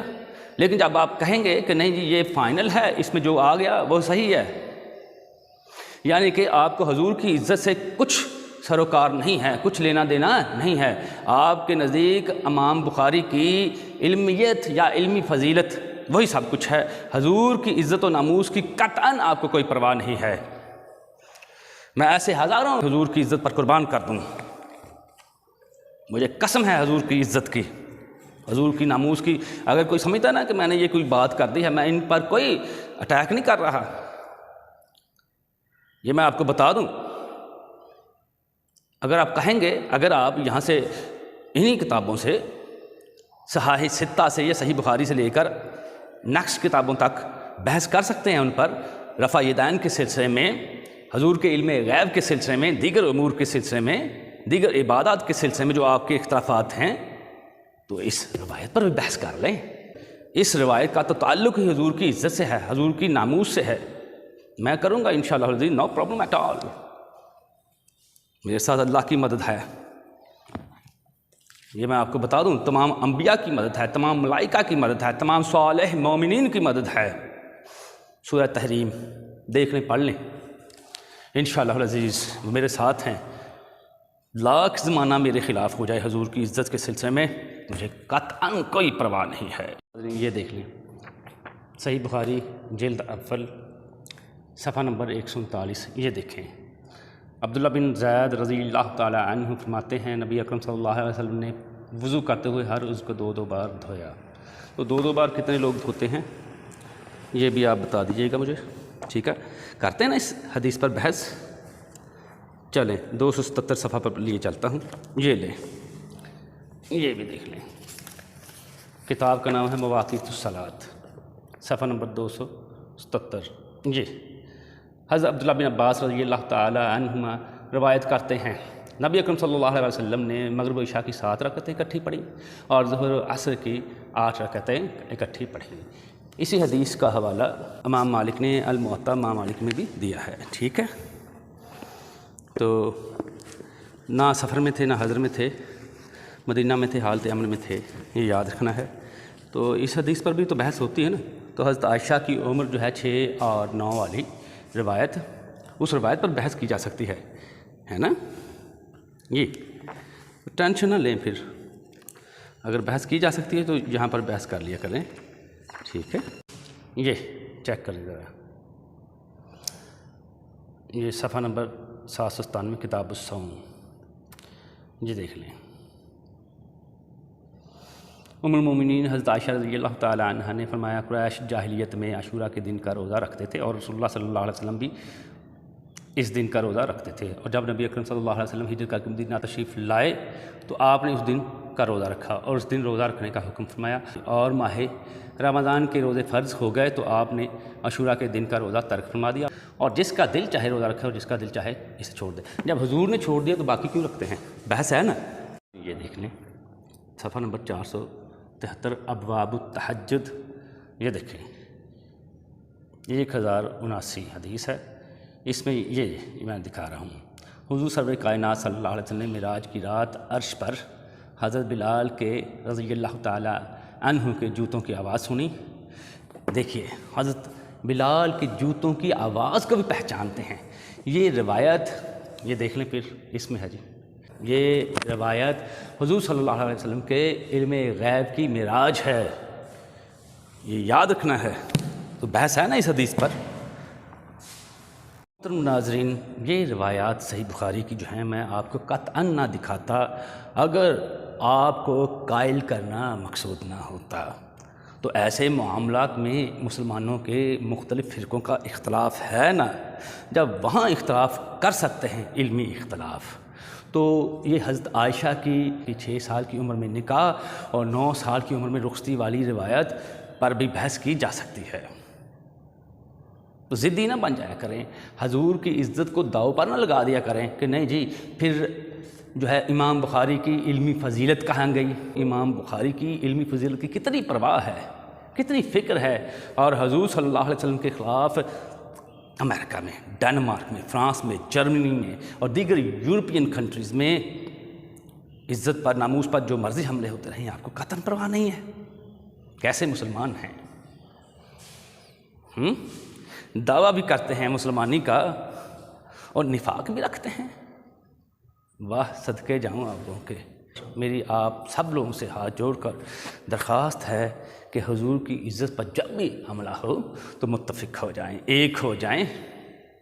ایسی روایات جو حضور کی عزت و ناموس پر اٹیک کا باعث بنتی ہیں کو دیوار میں دے مارو یار، پھر مانوں گا میں آپ لوگوں کو کتنے اچھے ہیں آپ لوگ، کتنے اچھے مسلمان ہیں۔ نوپر شرما نے بھی تو یہی کہا ہے کہ میں نے اپنی طرف سے نہیں کچھ بھی کہا۔ اس نے کہا ہے اپنے حالیہ بیان میں کہ کوئی سینئر مسلم اسکالر، کلیرک کا ورڈ اس نے یوز کیا تھا، میرے سامنے آئے مناظرہ کرے، ہے نا، یہی کہا نا۔ تو یار آپ لوگ جو ہیں خدا کے لیے ایک ہو جائیں، متفق ہو جائیں، اتحاد پیدا کریں۔ اب میں پڑھتا ہوں نوپر شرما کی طرف۔ نوپر شرما، جہالت کی حد کر دی تم نے، اپنی گریبان میں جھانکا نہیں اور چلی تھی اسلام پر حملہ کرنے۔ حضور سرور کائنات صلی اللہ علیہ وسلم کی ناموس پر حملہ کرنے. یہ تمہارے جو سٹیٹسٹک فگرز ہیں انڈیا کے، وہ نہیں یاد؟ انڈیا کی ریاست مدھیہ پردیش میں 40% بچیوں کی شادی 10 سے 14 سال کی عمر تک ہو جاتی ہے یا کر دی جاتی ہے. یہ تمہیں علم نہیں تھا؟ بہت ہی افسوس کی بات ہے. نوپر شرما، میرا خیال ہے کہ تم نے دی رامائنا آف والمیکی جو کہ 1957 میں لندن سے پبلش ہوئی تھی وہ نہیں پڑھی. اس میں سیتا کی عمر شادی کے وقت 6 سال لکھی ہوئی ہے. اس کا علم نہیں ہے تمہیں؟ مختلف کتب میں، یہ ہندوؤں کی کتب کی میں بات کر رہا ہوں، سیتا اور رام کی عمریں شادی کے وقت پتہ ہے کتنی لکھی ہوئی ہیں؟ یہ سیتا کی عمر تو 6 سال کنفرمڈ ہے، رام کی عمر میں اختلاف ہے، وہ ہے 13 سے 15 تک. وہاں کیوں خاموش رہتی ہے؟ مہاتما گاندھی جی نے جس عورت سے شادی کی تھی اس کی عمر کتنی تھی شادی کے وقت؟ پتہ ہے تمہیں؟ بچی ہی تھی نا، وہ 13 سال تھی اس کی عمر. اور سیتا اور رام کی عمروں میں 9 سال کا فرق تھا. اگر 15 سال رام جی کی عمر مان لی جائے اور 6 سال سیتا جی کی، تو 9 سال ہوئے نا، فرق ہوا نا دونوں کی عمروں میں. تو اصل میں یہ فرق کو چھوڑو، سیتا جی کی عمر دیکھو 6 سال، اور حضرت عائشہ کی عمر پر اٹیک کرتی ہے 6 سال نکاح کے وقت، 9 سال رخصتی کے وقت. شرم کرنی چاہیے. اس روایت کا تو میں پوسٹ مارٹم کر دوں گا، ٹینشن نہ لو. اسلامی تاریخ کی کتابیں ابھی پڑھی ہیں، وہ میں دکھاتا ہوں تمہیں، ٹھیک ہے؟ مختلف ممالک میں ماحول کو دیکھتے ہوئے، ماحول کی شدت کو، حدت کو دیکھتے ہوئے مختلف ممالک میں شادی کی عمر مختلف ہو سکتی ہے. یہ تمہیں نہیں پتہ؟ پاکستان میں، انڈونیشیا میں یہ قانون ہے کہ بچی کی جو شادی کی عمر ہے وہ 16 سال ہے. دیگر ممالک میں بھی بچوں کی شادی جو ہے 18 سال کی عمر کو پہنچنے سے پہلے کر دی جاتی ہے. یہ تمہیں پتہ ہونا چاہیے. نائجیریا میں 74% بچیاں جو ہیں اب 18 سال کی عمر کو پہنچنے سے پہلے ان کی شادی کر دی جاتی ہے. انڈیا میں 50% بچیوں کی شادی جو ہے 18 سال کی عمر کو پہنچنے سے پہلے کر دی جاتی ہے. یہ بھی تمہیں پتہ ہونا چاہیے. کانگو میں 74% بچیوں کی شادی 18 سال کی عمر سے پہلے کر دی جاتی ہے. تو یہ تعجب کی بات تو ہے ہی نہیں. جس کو تم نے حیرت کدا بنا دیا ہے، یہ تو کوئی اتنی بڑی بات ہی نہیں ہے. تم لوگوں کی شادیاں، اگر بچیوں کی شادیاں سانپ کے ساتھ، ناگ دیوتا کے ساتھ کر سکتے ہو، وہاں اعتراض نہیں ہے. ایسا ہے نا؟ چوہوں کی پوجا کر سکتے ہیں، وہاں اعتراض نہیں ہے. جاوید احمد غامدی جو کہ بہت بڑے اسلامک اسکالر ہیں، انہوں نے بھی 6 اور 9 سال والی جو روایت ہے حضرت عائشہ کی عمر کے متعلق، اس کو ایک افسانہ قرار دیا ہے. یہ یاد رکھیے گا. صحیح بخاری میں ایسی بہت سی روایت ہیں جو تاریخ سے متصادم ہیں. مثلا وہاں پر ایسی روایت بھی ملتی ہے کہ حضور سرور کائنات صلی اللہ علیہ وسلم نے 10 سال مکہ میں اور 10 سال مدینہ میں بعثت کے بعد گزارے ہیں. تو اس سے تو حضور کی عمر میں بھی فرق آ گیا نا. اصل میں اس فرق کی بنیادی وجہ یہی ہے کہ اس وقت منظم طور پر کیلنڈر جو تھا رائج نہیں تھا. اسی وجہ سے آپ دیکھتے ہیں کہ حضرت عائشہ کے بعد بھی بہت سے لوگ جو تاریخ میں مشہور شخصیات گزری ہیں ان کی عمروں میں فرق ہے. تاریخ پیدائش میں بھی فرق آئے گا اور تاریخ وفات میں بھی. حتیٰ کہ حضور سرور کائنات صلی اللہ علیہ وسلم جو کہ تمام مسلمانوں کی متفقہ شخصیت ہیں، ان کے تاریخ وصال میں بھی فرق ہے. کوئی 9 ربیع الاول کہہ دیتا ہے، کوئی 12 کہہ دیتا ہے، کوئی 17 کہہ دیتا ہے نا. تو یہاں پر بھی تو بحث ہوتی ہے نا. تو یہ حضرت عائشہ کی جو 6 اور 9 سال والی روایت ہے، اس روایت پر بھی بحث ہو جانی چاہیے. تاریخ کے اوراق بند تو نہیں ہوئے نا. تحقیق کا دروازہ کھلا ہے. جب کھلا ہے تو بند کیوں کر رہے ہیں؟ کچھ تو حاصل کریں.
محترم ناظرین، جہاں پر الیاس کھمن نے 6 اور 9 سال والی روایت کو برقرار رکھا ہے، انجینئر مرزا محمد علی نے برقرار رکھا ہے، وہاں ایسے علماء کرام موجود ہیں جنہوں نے اس روایت پر بحث کی ہے۔ وہیں پر قاری محمد یونس جو کہ دیوبندی عالم دین ہیں، انہوں نے کہا ہے کہ امریکہ اور ڈنمارک میں اسی روایت کو لے کر حضور صلی اللہ علیہ وسلم کے خاکے بنائے گئے، حالانکہ یہ راوی کا ایک بیان ہے، اللہ تبارک و تعالیٰ کا فرمان نہیں ہے۔ اللہ تبارک و تعالیٰ کا فرمان ہو تو کفر، قرآن کی کسی بات کا انکار کفر، راوی کی کمزور روایت کا انکار ہرگز کفر نہیں ہے۔ اس سے آگے مولانا کے الفاظ بہت ہی سخت ہیں، چلے میں آپ کو بیان کرتا ہوں۔ انہوں نے کہا ہے کہ امام بخاری کوئی پیغمبر کا نام نہیں ہے، ایک علمی شخصیت کا نام ہے، ان کی روایات پر بحث کی جا سکتی ہے، صحیح بخاری میں جو روایات موجود ہیں ان پر بحث کی جا سکتی ہے۔ حضور صلی اللہ علیہ وسلم کی عزت سب سے پہلے، امام بخاری کی علمیت اور علمی قابلیت پر آپ کو بڑا مان ہے، اس علمی قابلیت پر حرف آئے تو آپ کو ٹینشن ہو جاتی ہے، پریشانی ہو جاتی ہے کہ امام بخاری کی علمی فضیلت پر حرف آ رہا ہے۔ حضور صلی اللہ علیہ وسلم کی عزت پر حرف آئے تو آئے، کوئی پرواہ نہیں۔ ناظرین، آگے قاری محمد یونس صاحب بیان کرتے ہیں، کہتے ہیں کہ یہ اعداد اصل میں 16 اور 19 تھے، اکائی رہ گئی، دہائی اڑ گئی، یعنی اپنی طرف سے تو نہیں کہا۔ ظاہری بات ہے کہ انہوں نے بھی اسٹڈی تو کی ہے نا، اسی کی بنیاد پر تاریخ کو پڑھا ہے۔ انہوں نے کہا اگرچہ انہوں نے تاریخ کی کتاب کھول کے نہیں دکھائی، وہ میں دکھا دوں گا، ڈونٹ وری، یہ میں اپنے ذمہ لیتا ہوں۔ جی محترم ناظرین، اس وقت میرے ہاتھ میں صحیح بخاری کی جلد 7 یعنی کہ 3ری جلد موجود ہے، ایک روایت دکھانے جا رہا ہوں۔ جی، اس روایت پر نظر ثانی کرنے کے بعد آپ، یا تائرانہ نگاہ ڈالنے کے بعد آپ یقین کر لیں گے کہ اللہ کے قرآن میں اور راوی کے فرمان میں زمین آسمان کا فرق ہوتا ہے۔ جی، یہ دیکھ لیں آپ بھی محترم ناظرین، یہ دیکھ لیں جلد 7 صفحہ نمبر 44-45، یہ دیکھ لیں، راوی بھی چیک کر لیں۔ عروہ بن زبیر نے ام المومنین، یہ ہشام کے والد صاحب کا نام ہے، ام المومنین حضرت عائشہ رضی اللہ تعالی عنہا سے روایت کی کہ انہوں نے کہا نبی اکرم صلی اللہ علیہ وسلم نے ایک شخص عبداللہ بن یزید، ٹھیک ہو گیا، یہ نام بھی آ گیا جی، یہ انصاری صحابی کا نام ہے، کو مسجد میں قرآن پڑھتے ہوئے سنا، آپ نے فرمایا اللہ تعالیٰ اس پر رحم فرمائے، یعنی کہ آپ صلی اللہ علیہ وسلم نے فرمایا، یعنی کہ آپ صلی اللہ علیہ وسلم نے فرمایا اللہ تعالیٰ اس پر رحم فرمائے، اس نے مجھے فلاں صورت سے فلاں فلاں آیات یاد دلا دیں، استغفر اللہ، یعنی کہ حضور پاک صلی اللہ علیہ وسلم بھول گئے تھے اور ایک شاگرد جو ہے اس نے یاد رکھا تھا، استغفر اللہ من ذالک، اللہ معاف فرمائے۔ حضور صاحب کائنات صلی اللہ علیہ وسلم اپنی طرف سے تو کچھ کہتے ہی نہیں ہیں۔ اگلی حدیث بھی دیکھ لیں جی، یہ دیکھ لیں، یہ ہشام بن عروہ سے بیان کیا، آ گئی بات۔ انہوں نے حضرت عائشہ سے مذکور متن پر اضافہ کیا اور کہا آپ نے فرمایا بسبب نسیان، یعنی کہ بھول جانا، میں نے ان کو فلاں صورت سے کچھ ذہن سے نکال، یعنی کہ آیات کو صورت سے نکال دیا تھا، توبہ، اللہ معاف فرمائے۔ آگے بھی ہے جی 36ویں حدیث، یہ دیکھ لیں، یہی مفہوم ہے، اس حدیث کا مفہوم بھی وہی ہے، چیک کر لیں، یہ دیکھ لیا۔ آگے بھی تھا، میں نے ان 2-3 احادیث پر اکتفا کیا ہے، اب اس پر تھوڑا سا تبصرہ کر لیتے ہیں۔ محترم ناظرین، آپ نے دیکھا ابھی کہ نسیان کی نسبت حضور سرور کائنات صلی اللہ علیہ وسلم کی طرف دی گئی ہے، وہ بھی قرآن کی آیات کی۔ قرآن مجید میں ارشاد باری تعالیٰ ہے کہ یہ ایک ایسی کتاب ہے کہ اس میں کوئی عیب نہیں، جو صاحب کتاب ہوگا اس میں عیب کیسے ہو سکتا ہے؟ حضور سرور کائنات صلی اللہ علیہ وسلم اپنی طرف سے کچھ نہیں کہتے، وہی کہتے ہیں جو وہی کیا گیا ہوتا ہے حضور کی جانب۔ اور تمہارا صحابی نہ کبھی بھولا نہ کبھی بھٹکا. یہ بھی آیت موجود ہے سورہ نجم میں نے بتائی تھی پہلے. جی تو یہ آیات کو بھولنا یہ بھٹک جانا ہے. حضور کو تو بھلا دیا جی، حضور بھول گئے. جیسے وہ کوکب نورانی کہتا ہے بھولتے نہیں بھلا دیے جاتے ہیں. استغفر اللہ من ذالک. یہ کیوں نہیں کہتے؟ یہی بلانا ہے، قرآن ہی اللہ تعالیٰ نے ان کے ذہن سے نکالنا ہے. یہ عیب ہے، عیب، یہ عیب ہے، یہ خامی ہے. استغفر اللہ. قرآن کہتا ہے کہ ہم نے آپ سے ہر قسم کے رجس کو دور کر دیا. اس میں حضور شامل ہے نا. رجس میں ہر قسم کی خامی آ جاتی ہے، برائی آ جاتی ہے، گندگی آلودگی آ جاتی ہے. میرے نزدیک قرآن کو بھول جانا ایک گندگی ہے، آلودگی ہے، بری بات ہے، گناہ ہے. اوئے ہوئے آج کل کے رٹو طوطے تو دیکھیں فر بولتے نظر آئیں گے اور حضور کو کہہ دیا بھول گئے.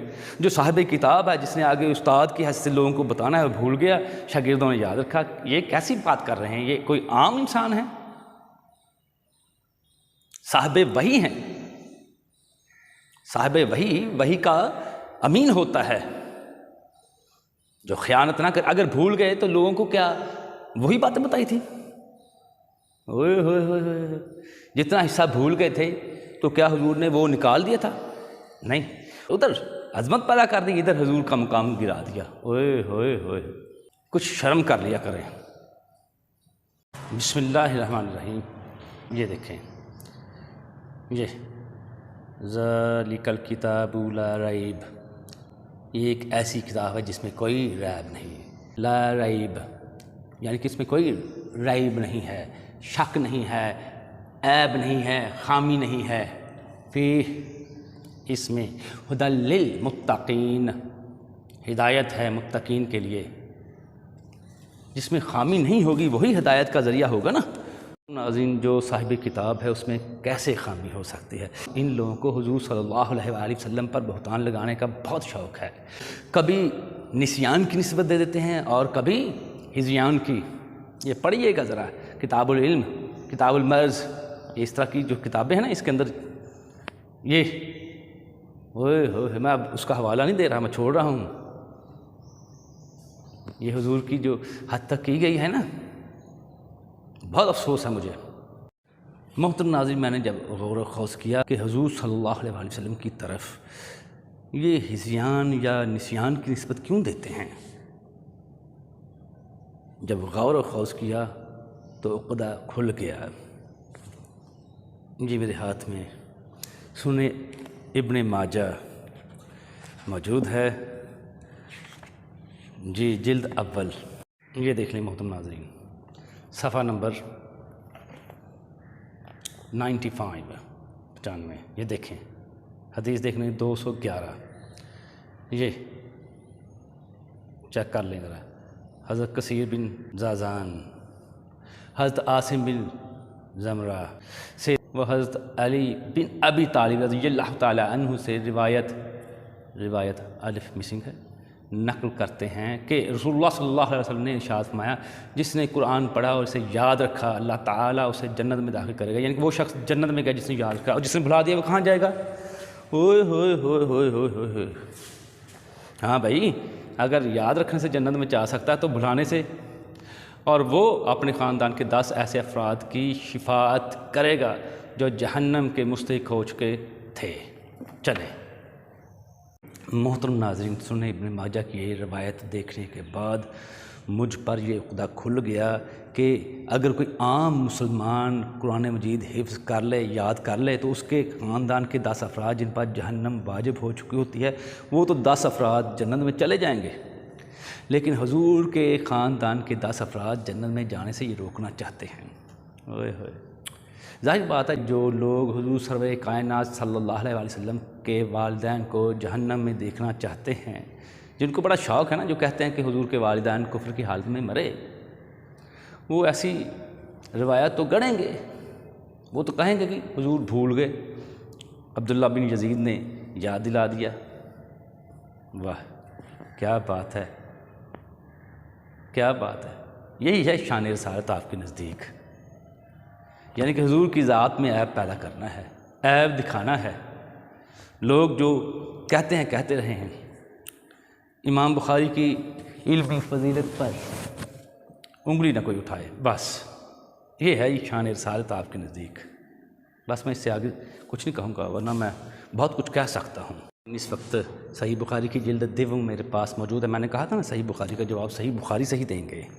چلیں چلتے ہیں۔ بہت یقین ہے آپ کو حضرت عائشہ کی 6 سال کی عمر میں نکاح اور 9 سال کی عمر میں رخصتی والی روایت پر بہت یقین ہے۔ یہ دیکھ لیں، میں اپنی طرف سے نہیں بنا کے لایا، اس کا صفحہ نمبر ہے 1017، یہ چیک کر لیں اور یہ روایت دیکھ لیں۔ یہ یوسف بن مالک نے کہا میں ام المومنین حضرت عائشہ صدیقہ رضی اللہ تعالی عنہا کے پاس تھا، انہوں نے کہا محمد صلی اللہ علیہ وسلم پر یہ آیہ مقدسہ بل الساعۃ موعدہم والساعۃ ادھیٰ وعمر نازل ہوئی جبکہ میں اس وقت کم عمر تھی اور کھیلا کرتی تھی۔ No problem at all. Viewers, میں نے دیکھا ہے کہ شادی کے بعد بھی جو خواتین ہوتی ہیں بڑی عمر کی ہوں چاہے، نو پرابلم، گڑیوں سے کھیلنے کا شوق انہیں ہمیشہ رہتا ہے۔ جب بھی لڑکیاں چھوٹی ہوں بڑی ہوں اکٹھی ہو جاتی ہیں تو وہ کھیل کھیلتی ہیں، چاہے وہ ان کے بچپن کے ہوں یا بچپن کے ہوں، بھولتی نہیں ہیں۔ یہ یاد رکھنا ہے۔ یہ ابھی میں نے جو بتایا ہے آپ کو، یہ سورہ قمر کی آیت ہے۔ حضرت عائشہ رضی اللہ تعالی عنہا فرماتی ہیں کہ میں اس وقت کم عمر تھی، چھوٹی تھی، کھیلا کرتی تھی، گویا وہ 4-5 سال کی تو ہوں گی، 5 سال لگا لیتے ہیں۔ اور یہ سورہ مبارکہ جو ہے اس کا شان نزول جو ہے یہ آپ کو پتہ ہی ہے، ٹھیک ہے، شق القمر کا معجزہ ہے۔ یہ نبوت کے 5ویں سال نازل ہوئی ہے۔ کچھ محدثین کے نزدیک یا مورخین کے نزدیک یا مفسرین کے نزدیک یہ سورہ مبارکہ نبوت کے 4تھے سال نازل ہوئی، ہم 5 لگا لیتے ہیں، اور 13ویں سال ہجرت ہوئی، یعنی اس وقت جو نبوت کا 5واں سال تھا حضرت عائشہ کی عمر کم از کم 5 سال ہوگی، ٹھیک۔ 5 میں اگر مزید 8 ڈال لیں 13، 2 ہجری میں ان کی شادی تو 15 ہو گئے، رخصتی 2 ہجری میں 15 ہو گئی نا، تو کم از کم حضرت عائشہ کی عمر یہاں پر بھی میں نے 15 سال بنا دی ہے، خود نہیں بنائی، یہ آپ کو دکھایا ہے میں نے، اور مورخین مفسرین اور محدثین کے نزدیک جو عمر ہو سکتی ہے وہی میں نے آپ کو بتائی ہے۔ محترم ناظرین، سیرت ابن ہشام میں ابن ہشام لکھتے ہیں کہ جب حضرت اسماء نے اور حضرت عائشہ نے اسلام قبول کیا تو وہ کم سن تھیں اور ان کو سابقون الاولون میں شامل کیا ہے، ٹھیک ہے۔ تو جو سابقون الاولون میں آ رہے ہیں گویا کہ انہوں نے نبوت کے پہلے سال ہی اسلام قبول کیا ہے، اور اگر نبوت کے پہلے سال اسلام قبول کیا ہے اور ہجرت نبوت کے 13ویں سال ہجرت ہوئی ہے، اگر پہلے سال حضرت عائشہ نے اسلام قبول کیا تو گویا وہ کم از کم 5 سال کی تھی، پھر نبوت کے 13ویں سال ہجرت ہوئی، 5 13 18، اور ہجرت کے دوسرے سال رخصتی ہوئی ہے، تو کم از کم 19-20 کی ہو گئی نا۔ جی محترم ناظرین، تمام مورخین اس بات پر متفق ہیں کہ حضرت اسماء رضی اللہ تعالی عنہا حضرت عائشہ رضی اللہ تعالی عنہا سے 10 سال بڑی تھیں۔ محترم ناظرین، حضرت اسماء رضی اللہ تعالی عنہا کی پیدائش کا جو سال ہے وہ ہجرت سے 27 سال قبل بنتا ہے۔ حضرت عائشہ رضی اللہ تعالی عنہا ان سے 10 برس چھوٹی تھیں، تو اس کا مطلب ہے کہ ہجرت کے وقت حضرت عائشہ کی عمر 17 سال تھی،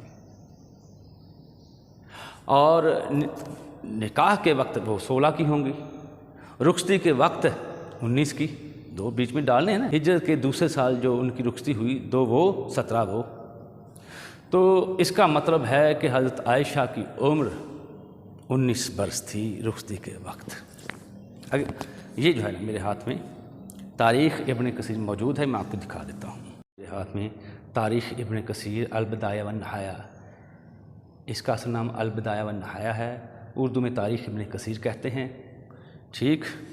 حافظ معدن ابن کثیر کی یہ تحریر ہے جی، جلد ہشتم، صفحہ نمبر 430۔ یاد رکھیے گا کہ تاریخ ابن کثیر کی 15 جلدیں ہیں، یہ چیک کر لیں۔ یہ ہمیں پتہ ذات الطائقین کا بھی پتہ ہے۔ یہ نیچے اپنی بہن حضرت عائشہ سے 10 سال بڑی تھیں، یہ ٹھیک ہو گیا۔ باقی ہجرت سے 27 سال قبل پیدائش اور 74 ہجری کے آغاز ہی میں ان کا وصال ہو گیا تھا۔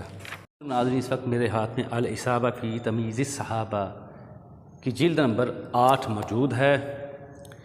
اس میں حضرت عائشہ کی جو پیدائش کا ذکر ہے وہ لکھا ہے کہ بعثت کے 4 یا 5 برس قبل پیدا ہوئی۔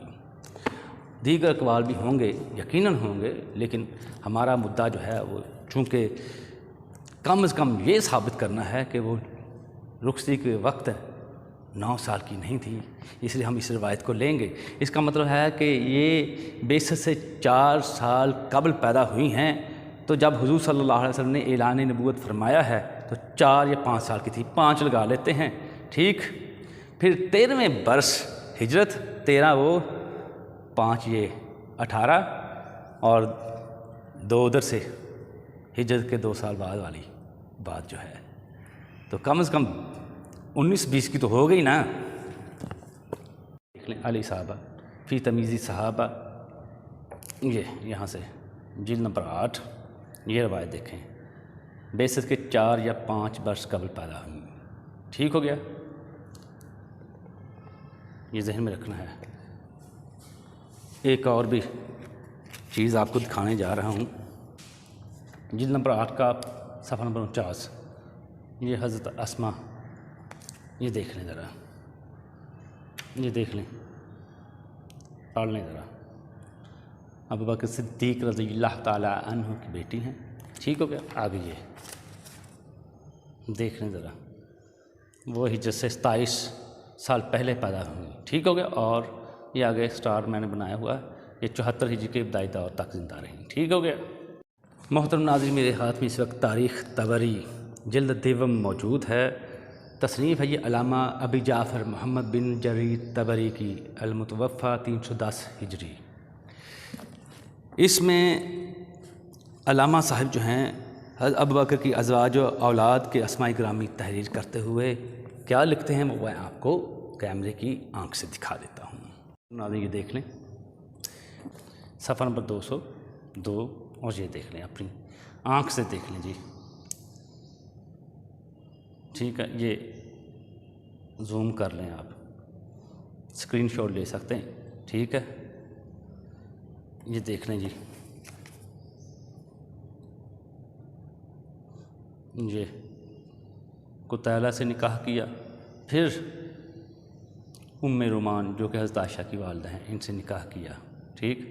ان کے بطن سے آپ کے یہاں عبد الرحمن اور عائشہ پیدا ہوئیں، 2 یہ 2 ان سے، یہ دیکھ لیں، عبداللہ اور اسماء پیدا ہوئیں، ٹھیک۔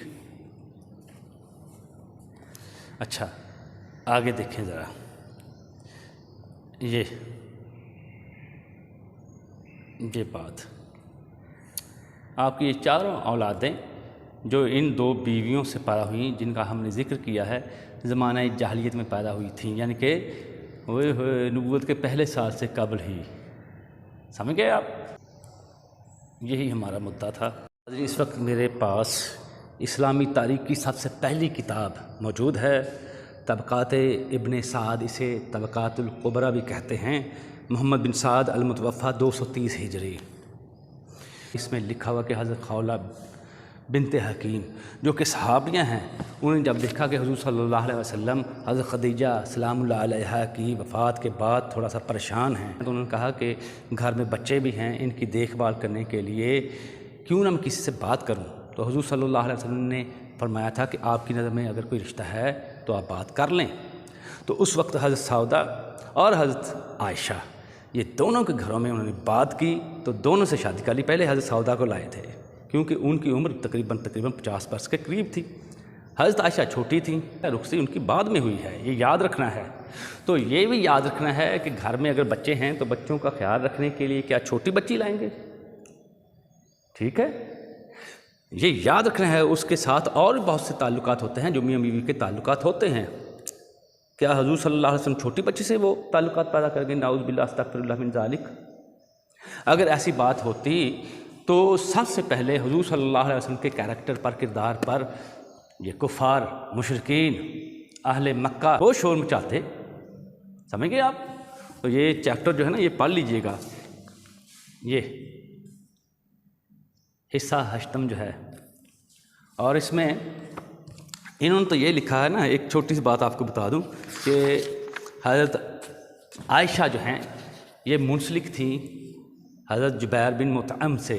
تو جبیر بن مطعم وغیرہ جو تھے ان کا قبیلہ جو تھا وہ مسلمان نہیں تھے، اسلام کے لیے اچھے جو ہے جذبات نہیں رکھتے تھے، تو ادھر سے انہوں نے کہا کہ ٹھیک ہے ہم آپ سے رشتہ جو ہے قطع کرتے ہیں، منقطع کرتے ہیں۔ ہم حضرت ابو بکر رضی اللہ تعالیٰ عنہ نے کہا کہ ہم اس نسبت کو ختم کرتے ہیں، ٹھیک ہے۔ تو ادھر تو انہوں نے یہی لکھا نا، اصل کتاب جو عربی میں ہے اس میں تو باقاعدہ یہ لکھا ہے کہ انہوں نے طلاق دی تھی، اور علامہ غامدی نے بھی یہی کہا ہے، وہ میں صفحہ ساتھ لگا دوں گا، PDF میں موجود ہے، ٹھیک ہے۔ پھر حضور صلی اللہ علیہ وسلم نے ان کے ساتھ بعد میں نکاح کیا تھا، یہ یاد رکھنا ہے۔ کیا کرتے ہیں آپ لوگ؟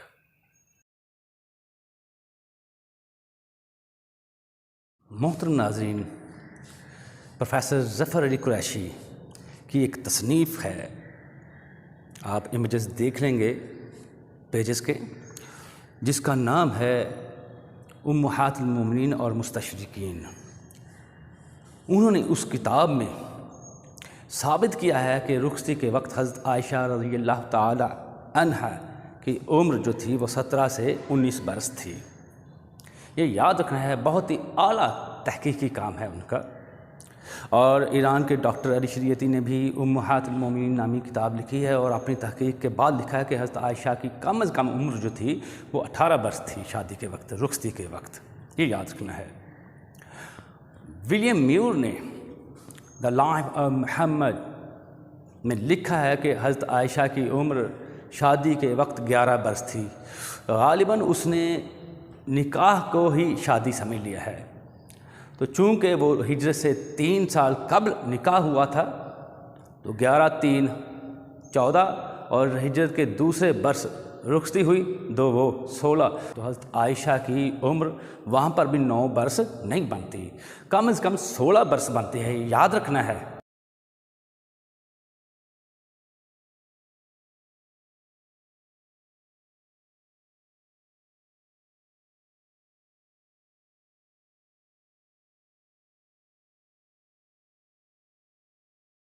ناظرین، میں نے ایک کارٹون فیس بک پر بنا ہوا دیکھا، نیچے نام لکھا ہوتا نعوذ باللہ من ذالک۔ میں نام لینا عبادت ہے، لیکن جو نیچے کارٹون کے لکھا ہوا تھا وہ سچویشن ان کے شایان شان ہے ہی نہیں۔ وہ کیا لکھا تھا وہ ذرا سن لیں، آپ کے رونگٹے کھڑے ہو جائیں گے۔ وہاں پر ایک شخص کی انہوں نے تصویر بنائی ہوئی تھی، کارٹون بنایا ہوا تھا، نیچے لکھا ہوا تھا Muhammad the false prophet of Islam was a child molester. Child molester کیا ہوتا ہے یہ آپ اچھی طرح سے جانتے ہیں، ویژولائز کریں گے تو سمجھ آ جائے گی بات۔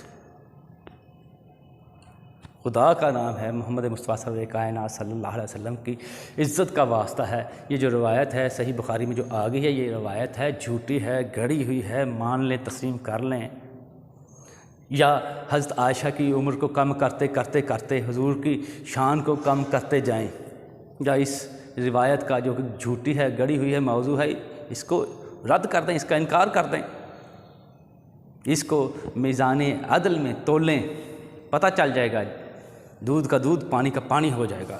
پہ ختم نہیں ہوتی، ایک اور پوسٹر میں نے دیکھا، وہاں پر ایک نیوڈ بچی دکھائی گئی ہے، ساتھ ایک شخص کھڑا تھا، آپ سمجھ گئے ہوں گے، اور نیچے لکھا ہوا تھا عائشہ بنت ابو بکر، اور انگلش میں لکھا ہوا تھا۔ پتہ ہے آپ کو کیا لکھا ہوا تھا؟ چلیں سنیں، let me at least feel your divine power, O prophet of the faithful. میں اس کا ترجمہ نہیں کروں گا، میرے اندر یہ جسارت ہی نہیں ہے، جرت ہی نہیں ہے، میں اتنی جسارت کر ہی نہیں سکتا، میرے اندر وہ جرت ہے ہی نہیں، میں حضور سرور کائنات صلی اللہ علیہ وسلم کی جو حد تک ہے، جو تذلیل ہے، اس میں لکھے گئے الفاظ کو دہراؤں اور ان کا اردو ترجمہ کرتا پھروں۔ یہ آپ کروا لیں، ہمت ہے نا آپ کے پاس؟ بہت ہمت ہے، یہ روایت جو قبول کر رہے ہیں ہمت کا کام ہے۔ ہاں بھائی، سچے مسلمان ہونے کا ثبوت تو دے نا۔ خدا کا نام ہے، خدا کا واسطہ، میرے ہاتھ، یہ میں آپ کے آگے ہاتھ جوڑتا ہوں، کر دیں انکار اس روایت کا، کہہ دیں جھوٹی ہے، جھوٹی کہنے میں کیا حرج ہے؟ میں نے حوالے آپ کو بتا دیے ہیں، یہ میرا لیکچر دکھا دیں ان کو۔ محترم ناظرین، میرے ہاتھ میں ایک اور چھوٹا سا رسالہ موجود ہے، میزان عمر عائشہ صدیقہ رضی اللہ تعالی عنہا، مؤلف ہیں بریگیڈیئر ریٹائرڈ حافظ سعید اختر۔ بہت ہی امپورٹنٹ ہے آپ کے لیے، بہت ہی اہم ہے۔ اس میں ثابت کیا گیا ہے کہ حضرت عائشہ صدیقہ رضی اللہ تعالی عنہا کی عمر 19 برس تھی۔ جی، پڑھنے لائق ہے، پڑھیے گا اس کو، کیونکہ لیکچر بہت لمبا ہو چکا ہے، مدعا میں نے ثابت کر دیا ہے۔ پھر بھی کسی کو شک ہو، کوئی نہیں، انشاءاللہ پھر کبھی ان کو جواب دے دیں گے۔ تو ناظرین یہ دیکھ لیں، میزان عمر عائشہ، جی بہت امپورٹنٹ، پڑھنے لائق، آپ دیکھ لیں ذرا، یہ صرف کیمرے کی نظر دیکھ لیں، پڑھوں گا نہیں میں آپ کو، پڑھ کے نہیں سناؤں گا میں، یہ دیکھ لیں ذرا، یہ آگے دیکھیں ذرا،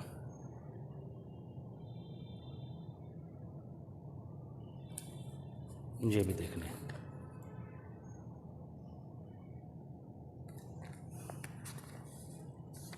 یہ بھی دیکھ لیں، یہ بڑا کیا دیتے ہیں نا، یہ چیک کر لیں، عرب میں لڑکیوں کی شادی کی اوسط عمر،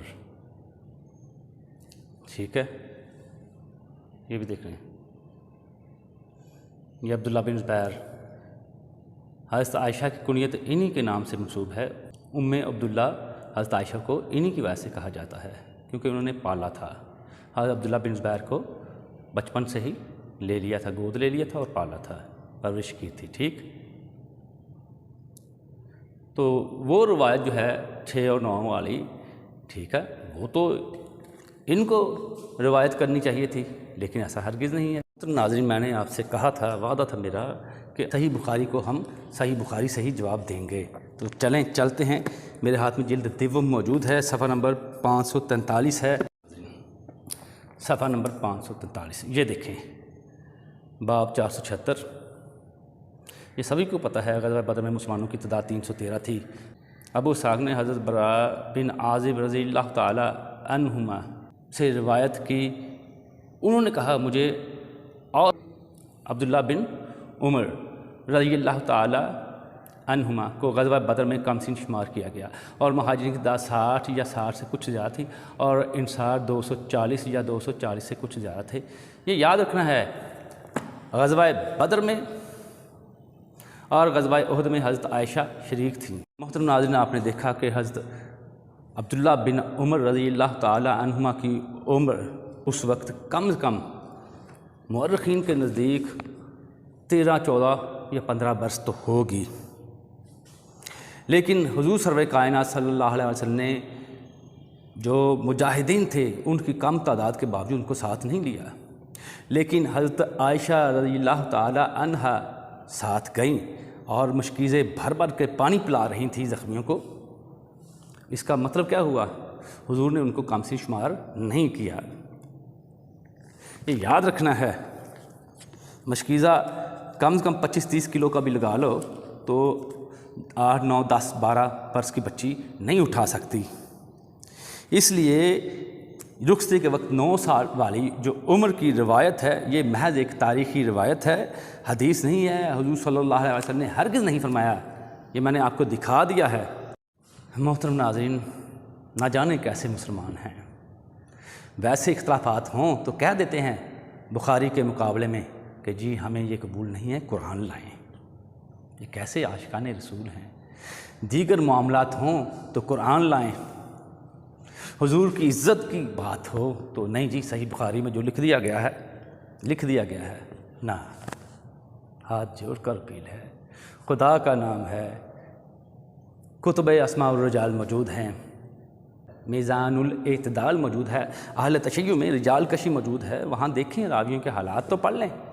میزان عمر عائشہ اس میں آخر میں لکھا ہوا ہے یہ ہشام بن عروہ کے بارے میں کہ آخری عمر میں ان کا حافظہ کمزور ہو گیا تھا، اور امام مالک ان کے شاگرد تھے، حالانکہ وہ شاگرد تھے لیکن وہ ان سے حدیث نہیں لیتے تھے۔ بھائی حضور کی طرف نسیان کی نسبت دی نا، اسی شخص نے دی تھی نا، اور آخر میں اس کی طرف وہ نسبت لوٹ آئی۔ جو میرے رسول کو کہے کہ نسیان ہو جاتا تھا یا ہذیان کا شکار ہو جاتے تھے، یہ آپ کو مبارک ہو، ہماری طرف سے ایسوں کو 7 سلام لیں روایتیں۔ ہم ایسی غیر معتبر شخصیت کو قطعاً قبول نہیں کرتے جو رسول پر بہتان لگاتے ہیں۔ اس لیے رسول کی عزت سب سے پہلے ہے، نبی مومنوں پر ان کی جانوں سے زیادہ حق رکھتے ہیں۔ یہ وضعی حدیث ہے، ٹھیک ہے، یہ صحیح حدیث نہیں ہے، گھڑی ہوئی ہے، اور یہ بنو امیہ کی فیکٹری میں تیار کی گئی ہے۔ بہت شکریہ۔ عمران حسین ہاشمی کو اجازت دیں، میں فیڈ بیک کا انتظار کروں گا۔ امید ہے یہ میری باتیں، یہ میرے دلائل آپ کو پسند آئے ہوں گے۔ ایک ایک بات میں نے واضح کی ہے، رسول کی عزت کا واسطہ ہے، اس ویڈیو کو وائرل کرتے ہیں، یہ نور شرما تک پہنچ جائے۔ حاضرین، میں نے اپنا لیکچر مکمل طور پر ختم کر دیا تھا، لیکن رات ایک معجزہ کہہ لیں ہوا۔ تھمبنیل کے لیے میں جب تگودو کر رہا تھا تو میں نے اسکرین شاٹ لیا، وہ اسکرین شاٹ، یہ جو لباس ہے میرا بالکل اس کے الٹ آیا، اور مجھے اللہ کی طرف سے ایسا اشارہ مل گیا کہ میری یہ ویڈیو مقبول ہے اور حضور سرور کائنات صلی اللہ علیہ وسلم کے ہاں قبول و منظور ہے۔ اچھا، جاتے جاتے آپ لوگ ٹینشن لے لیتے ہیں نا کہ یار صحیح بخاری میں یہ حدیث ہے تو اس پر کیسے بحث کر سکتے ہیں۔ ایک اور حدیث دکھانے جا رہا ہوں جہاں کیا اس پر بحث نہیں ہوتی، اور میں دکھاتا ہوں کہ آیا یہ قرآن کے خلاف ہے یا قرآن کے مطابق ہے۔ یہ دیکھ لیں، جلد سیوم سوئم لکھا ہوا ہے، اور یہ کتاب الفتن باب 1127 حدیث نمبر 1983، اور یہ دیکھ لیں یزید کی بیعت کا اعتراف کیا ہے، ٹھیک ہے، اور آگے یہ دیکھ بھی لیں، یہ حدیث تو نہیں ہے، یہ ان کا بیان ہے، یہ بیان حضرت عبداللہ بن عمر رضی اللہ تعالی عنہما کی زبانی ہے۔ دیکھ لیں، جب اہل مدینہ نے یزید بن معاویہ کی بیعت توڑ دی۔ اہل مدینہ کون تھے؟ اہل مدینہ ظاہری بات ہے اصحاب رسول ہی تھے، یہ یاد رکھنا ہے جی۔ تو پھر کیا ہوا جی؟ حضرت عبداللہ بن عمر رضی اللہ تعالی عنہ نے اپنے ساتھیوں اور اپنی اولاد کو جمع کیا اور فرمایا، میں نے نبی اکرم صلی اللہ علیہ وسلم کو فرماتے ہوئے سنا، قیامت کے دن توڑنے کے لیے جھنڈا نصب کیا جائے، اور ہم نے اس شخص، یہ آگے لکھا ہوا نام، کہ اللہ اور اس کے رسول کے حکم کے مطابق بیعت کی۔ اوئے ہوئے ہوئے، اب میں آپ کو حکم بھی دکھا دوں گا کہ اللہ اور اس کے رسول کا کیا حکم ہے۔ یہ تو خیر دیکھیں جی، یزید کی انہوں نے عظمت بیان کرنی تھی نا، اصحاب رسول کی موجودگی میں یزید کی عظمت کے گن گانے کے لیے۔ یہ دیکھ لیں کیا کیا کارہائے نمایاں انجام دی جا رہے ہیں جی۔ پھر اور میں اس سے اعظم یعنی کہ اس سے بڑی کوئی عہد شکنی نہیں جانتا کہ کسی شخص کی اللہ اور اس کے رسول کے حکم کے مطابق بیعت کی جائے اور پھر اس سے جنگ کی جائے، اور میں تم میں سے کسی کو نہیں جانتا کہ وہ یزید کی بیعت توڑے اور اس معاملے میں وہ کسی کی بیعت کرے، ہوئے ہوئے، اور اس معاملہ وہ کسی کی بیعت کرے لکھا ہوا ہے۔ اصل میں ایسا ہی ہے جیسے میں نے آپ کو پڑھ کے سنایا ہے، مگر یہ بیعت توڑنا میرے اور اس کے درمیان عاجز و فارق ہو گئی، یعنی کہ ہمیں جی جدا کر دے گی یہ بیعت اگر کسی اور کی کرتے ہیں یزید کے مقابلے میں۔ تو یزید کے مقابلے میں تو حضرت امام حسین علیہ السلام تھے، ٹھیک ہے، اصحاب رسول مانتے بھی تھے، سبھی مانتے تھے، لیکن یہ پھر آپ دیکھ رہے ہیں آگے یہ ٹھیک ہے. اس میں دلیل ہے کہ اس امام کی اطاعت واجب ہے جس کی بیعت منعقد ہوئی ہو اور اس پر خروج سے ممانعت ہے اگرچہ وہ ظالم ہو. اوئے ہوئے ہوئے ہوئے یعنی کہ حضرت امام حسین نے جو خروج کیا وہ ناجائز تھا. مطلب کہنے کا یہ ہے. دیکھ لیجیے آپ نے یہ صفحہ نمبر بھی دیکھ لیں ذرا 887 حدیث کی جلد دوم صحیح بخاری کی. یہ بھی دیکھ لیں. ایک اور حدیث دکھا دیں کتاب المناقب میں ہے جی حضرت خدیجہ سلام اللہ علیہا کے فضائل میں. یہ دیکھ لیں یہ ہشام بن عروہ سے ہی روایت ہے. ٹھیک ہے. ام المومنین حضرت عائشہ رضی اللہ تعالیٰ عنہا نے فرمایا کہ خدیجہ سلام اللہ علیہا کی ہمشیرہ حالہ بنت خویلد نے رسول اللہ صلی اللہ علیہ وسلم سے اجازت طلب کی. یعنی کہ وہ آئیں اور اجازت مانگی تو نبی اکرم صلی اللہ علیہ وسلم نے حضرت خدیجہ سلام اللہ علیہا کا اذن طلب کرنا سمجھا. انہوں نے سمجھا کہ حضرت خدیجہ ہی آ گئی ہیں جس سے آپ گھبرا گئے. پھر فرمایا اے اللہ یہ تو حالہ ہے. ام المومنین حضرت عائشہ نے کہا میں نے غیرت کرتے ہوئے عرض کیا. غیرت کا مطلب پتہ ہے آپ کو؟ انگلش میں جالسی کہتے ہیں. یہاں رشک بھی نہیں لکھا ہوا تو سمجھ نہ آئے اس لیے غیرت کر دیا گیا ہے. یہ دیکھ لیں ذرا چیک کریں یہ حضور کے خاندان کی عزت ٹھیک ہے کا بھرم کیسے رکھا جا رہا ہے کہ آپ قریش کی بوڑھی عورتوں میں سے ایک سرخ جبڑے والی ایک بوڑھی عورت کا کیوں تذکرہ کرتے رہتے ہیں. اوئے ہوئے ہوئے حضرت خدیجہ سلام اللہ علیہا کی بات کی جا رہی ہے جی جس کو وفات پائے ہوئے زمانہ گزر گیا حالانکہ اللہ عز و جل نے آپ کو ان سے بہتر بدل عطا فرمایا ہے. خیر اس کے لیے آپ سورہ تحریم بھی پڑھ لیجئے گا جی. میرے ہاتھ میں ایک کتاب ہے اخطاء ابن تیمیہ فی حق رسول اللہ صلی اللہ علیہ وسلم و اہل بیتہ. یہ نظر آ گیا ہوگا. میں کھول کے نہیں دکھاؤں گا آپ کو. اور ابن تیمیہ کی کتاب کا نام ہے الصارم المسلول علی شاتم الرسول. تو کیا یہ اصول سب کے لیے ہوتا ہے؟ محترم ناظرین یہ میرے ہاتھ میں ایک مناظرہ ہے. گستاخ کون؟ ظاہر بات ہے گستاخ رسول ہے. یہ دیکھ لیں یہ حنیف قریشی میں اور طالب الرحمن میں ہوا تھا. جب گستاخ ثابت ہو جاتا ہے اپنے میں تو اس کی کیا سزا ہے؟ اچھا ایک اور مناظرہ جھنگ. یہ حق نواز جھنگوی جو سپاہی صحابہ کا بانی ہے اس کے اور اشرف سیال کے درمیان 1979 میں ہوا تھا. یہ تاریخ بھی دیکھ لیں 27 اگست. اور یہ رزلٹ بھی دیکھ لیں اور اس کا ٹائٹل بھی دیکھ لیں. موضوع مناظرہ جو ہے گستاخ رسول کون ہے. جب ثابت ہو جاتا تو ان کو کیا سزا دی جاتی ہے؟ بچے کی 6 سال کی عمر میں نکاح اور 9 سال کی عمر میں رخصتی والی جو روایت ہے ہشام بن عروہ سے روایت کی گئی ہے. یہ تار کو دیکھ لیں. ہشام بن عروہ بی بی اسماء رضی اللہ تعالی عنہ اور زبیر رضی اللہ تعالی عنہ بن عوام کا پوتا تھا. اول وہ بہت معتبر راوی سمجھا جاتا تھا. 71 برس مدینہ میں قیام کے دوران میں اس نے ایسی کوئی غیر معتبر حدیث بیان نہیں کی. امام مالک بھی شروع میں اس سے حدیث کا درس لیتے تھے لیکن بعد میں ان کا اعتبار ہشام کی روایت کی صحت کے متعلق متزلزل ہو گیا. پھر یہ آگے آپ کو پتہ ہی ہے 146 ہجری میں بعمر 86 سال وفات پائی. وہ بغداد یعنی کہ عراق پہنچنے کے بعد نابینا ہو گیا تھا. تو عراقیوں سے تو لوگ لیتے ہی نہیں تھے نا ٹھیک ہے. نہ کوفیوں سے کسی قسم کی حدیث نہیں لیتے تھے. یہ آپ کو پتہ ہی ہے. یہ امام ذہبی نے دیکھا. یہ چیک کر رہے میزان الاعتدال. یہ اسماء رجال کے بارے میں ہے راویوں کے حالات کے بارے میں ہے. انہوں نے کیا لکھا یہ دیکھ لیں ذرا سامنے ہی ہے ٹھیک ہے. یہ اہل مدینہ کے ہشام کی روایت پر اعتراضات بھی دیکھ لیں. یہ حضرت عائشہ رضی اللہ تعالی عنہا کی روایت کے تمام راوی مدنی نہیں بلکہ عراقی ہیں. امام مالک رحمۃ اللہ علیہ نے اسے دروغ گو قرار دیا. کسے؟ ہشام بن عروہ کو. عراق میں ہجرت کے بعد ہشام بن عروہ کی ذہنی حالت یہ دیکھ لیں آپ. بس اتنا کافی ہے.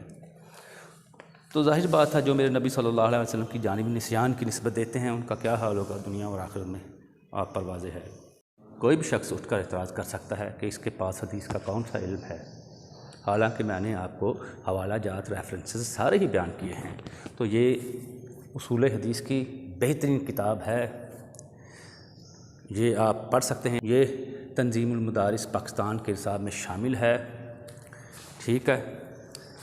اس کے 7 لیکچر میں نے آن لائن لیے ہوئے ہیں الحمدللہ، ٹھیک ہے۔ یہ مسقط عمان کے اساتذہ کرام سے یہ لکھے بھی ہوئے ہیں میرے پاس، یہ محترم ناظرین دیکھ لیں، ٹھیک ہے۔ نخبۃ الفکر دیکھ لیں جی، کب لیے تھے جی میں نے یہ لیکچرز، 21/6/2020 میں، ٹھیک ہے۔ ابن حجر عسقلانی کی کتاب ہے یہ نخبۃ الفکر، اصول حدیث پر کتاب ہے، یہ یاد رکھنا ہے۔ کوئی کہنا دے پتہ پہلا ہی صفحہ لکھا ہوا ہے، چیک کر لیں، ٹھیک ہے۔ یہ دیکھ لیں، لیکچر 2 نظر آ گیا، یہ سرسری میں دکھا رہا ہوں، ٹھیک ہے۔ چلیں بہت ہے، ٹھیک ہے، یہ سارا ہی لکھا ہوا ہے میں نے، اور بہت کچھ ہے اس میں۔ یہ محترم ناظرین میرے حق میں دعا کیجیے گا، اور رسول صلی اللہ علیہ وسلم پر درود و سلام بھیج کر دعا کیجیے گا کہ میری اس ادنا سی کوشش کو اللہ تبارک و تعالیٰ اور رسول کریم صلی اللہ علیہ وسلم قبول و منظور فرمائیں، آمین۔ دعاؤں میں یاد رکھیے گا۔ عمران حسین ہاشمی کو اجازت دیجیے، اللہ حافظ، و آخر دعوانا ان الحمد للہ رب العالمین۔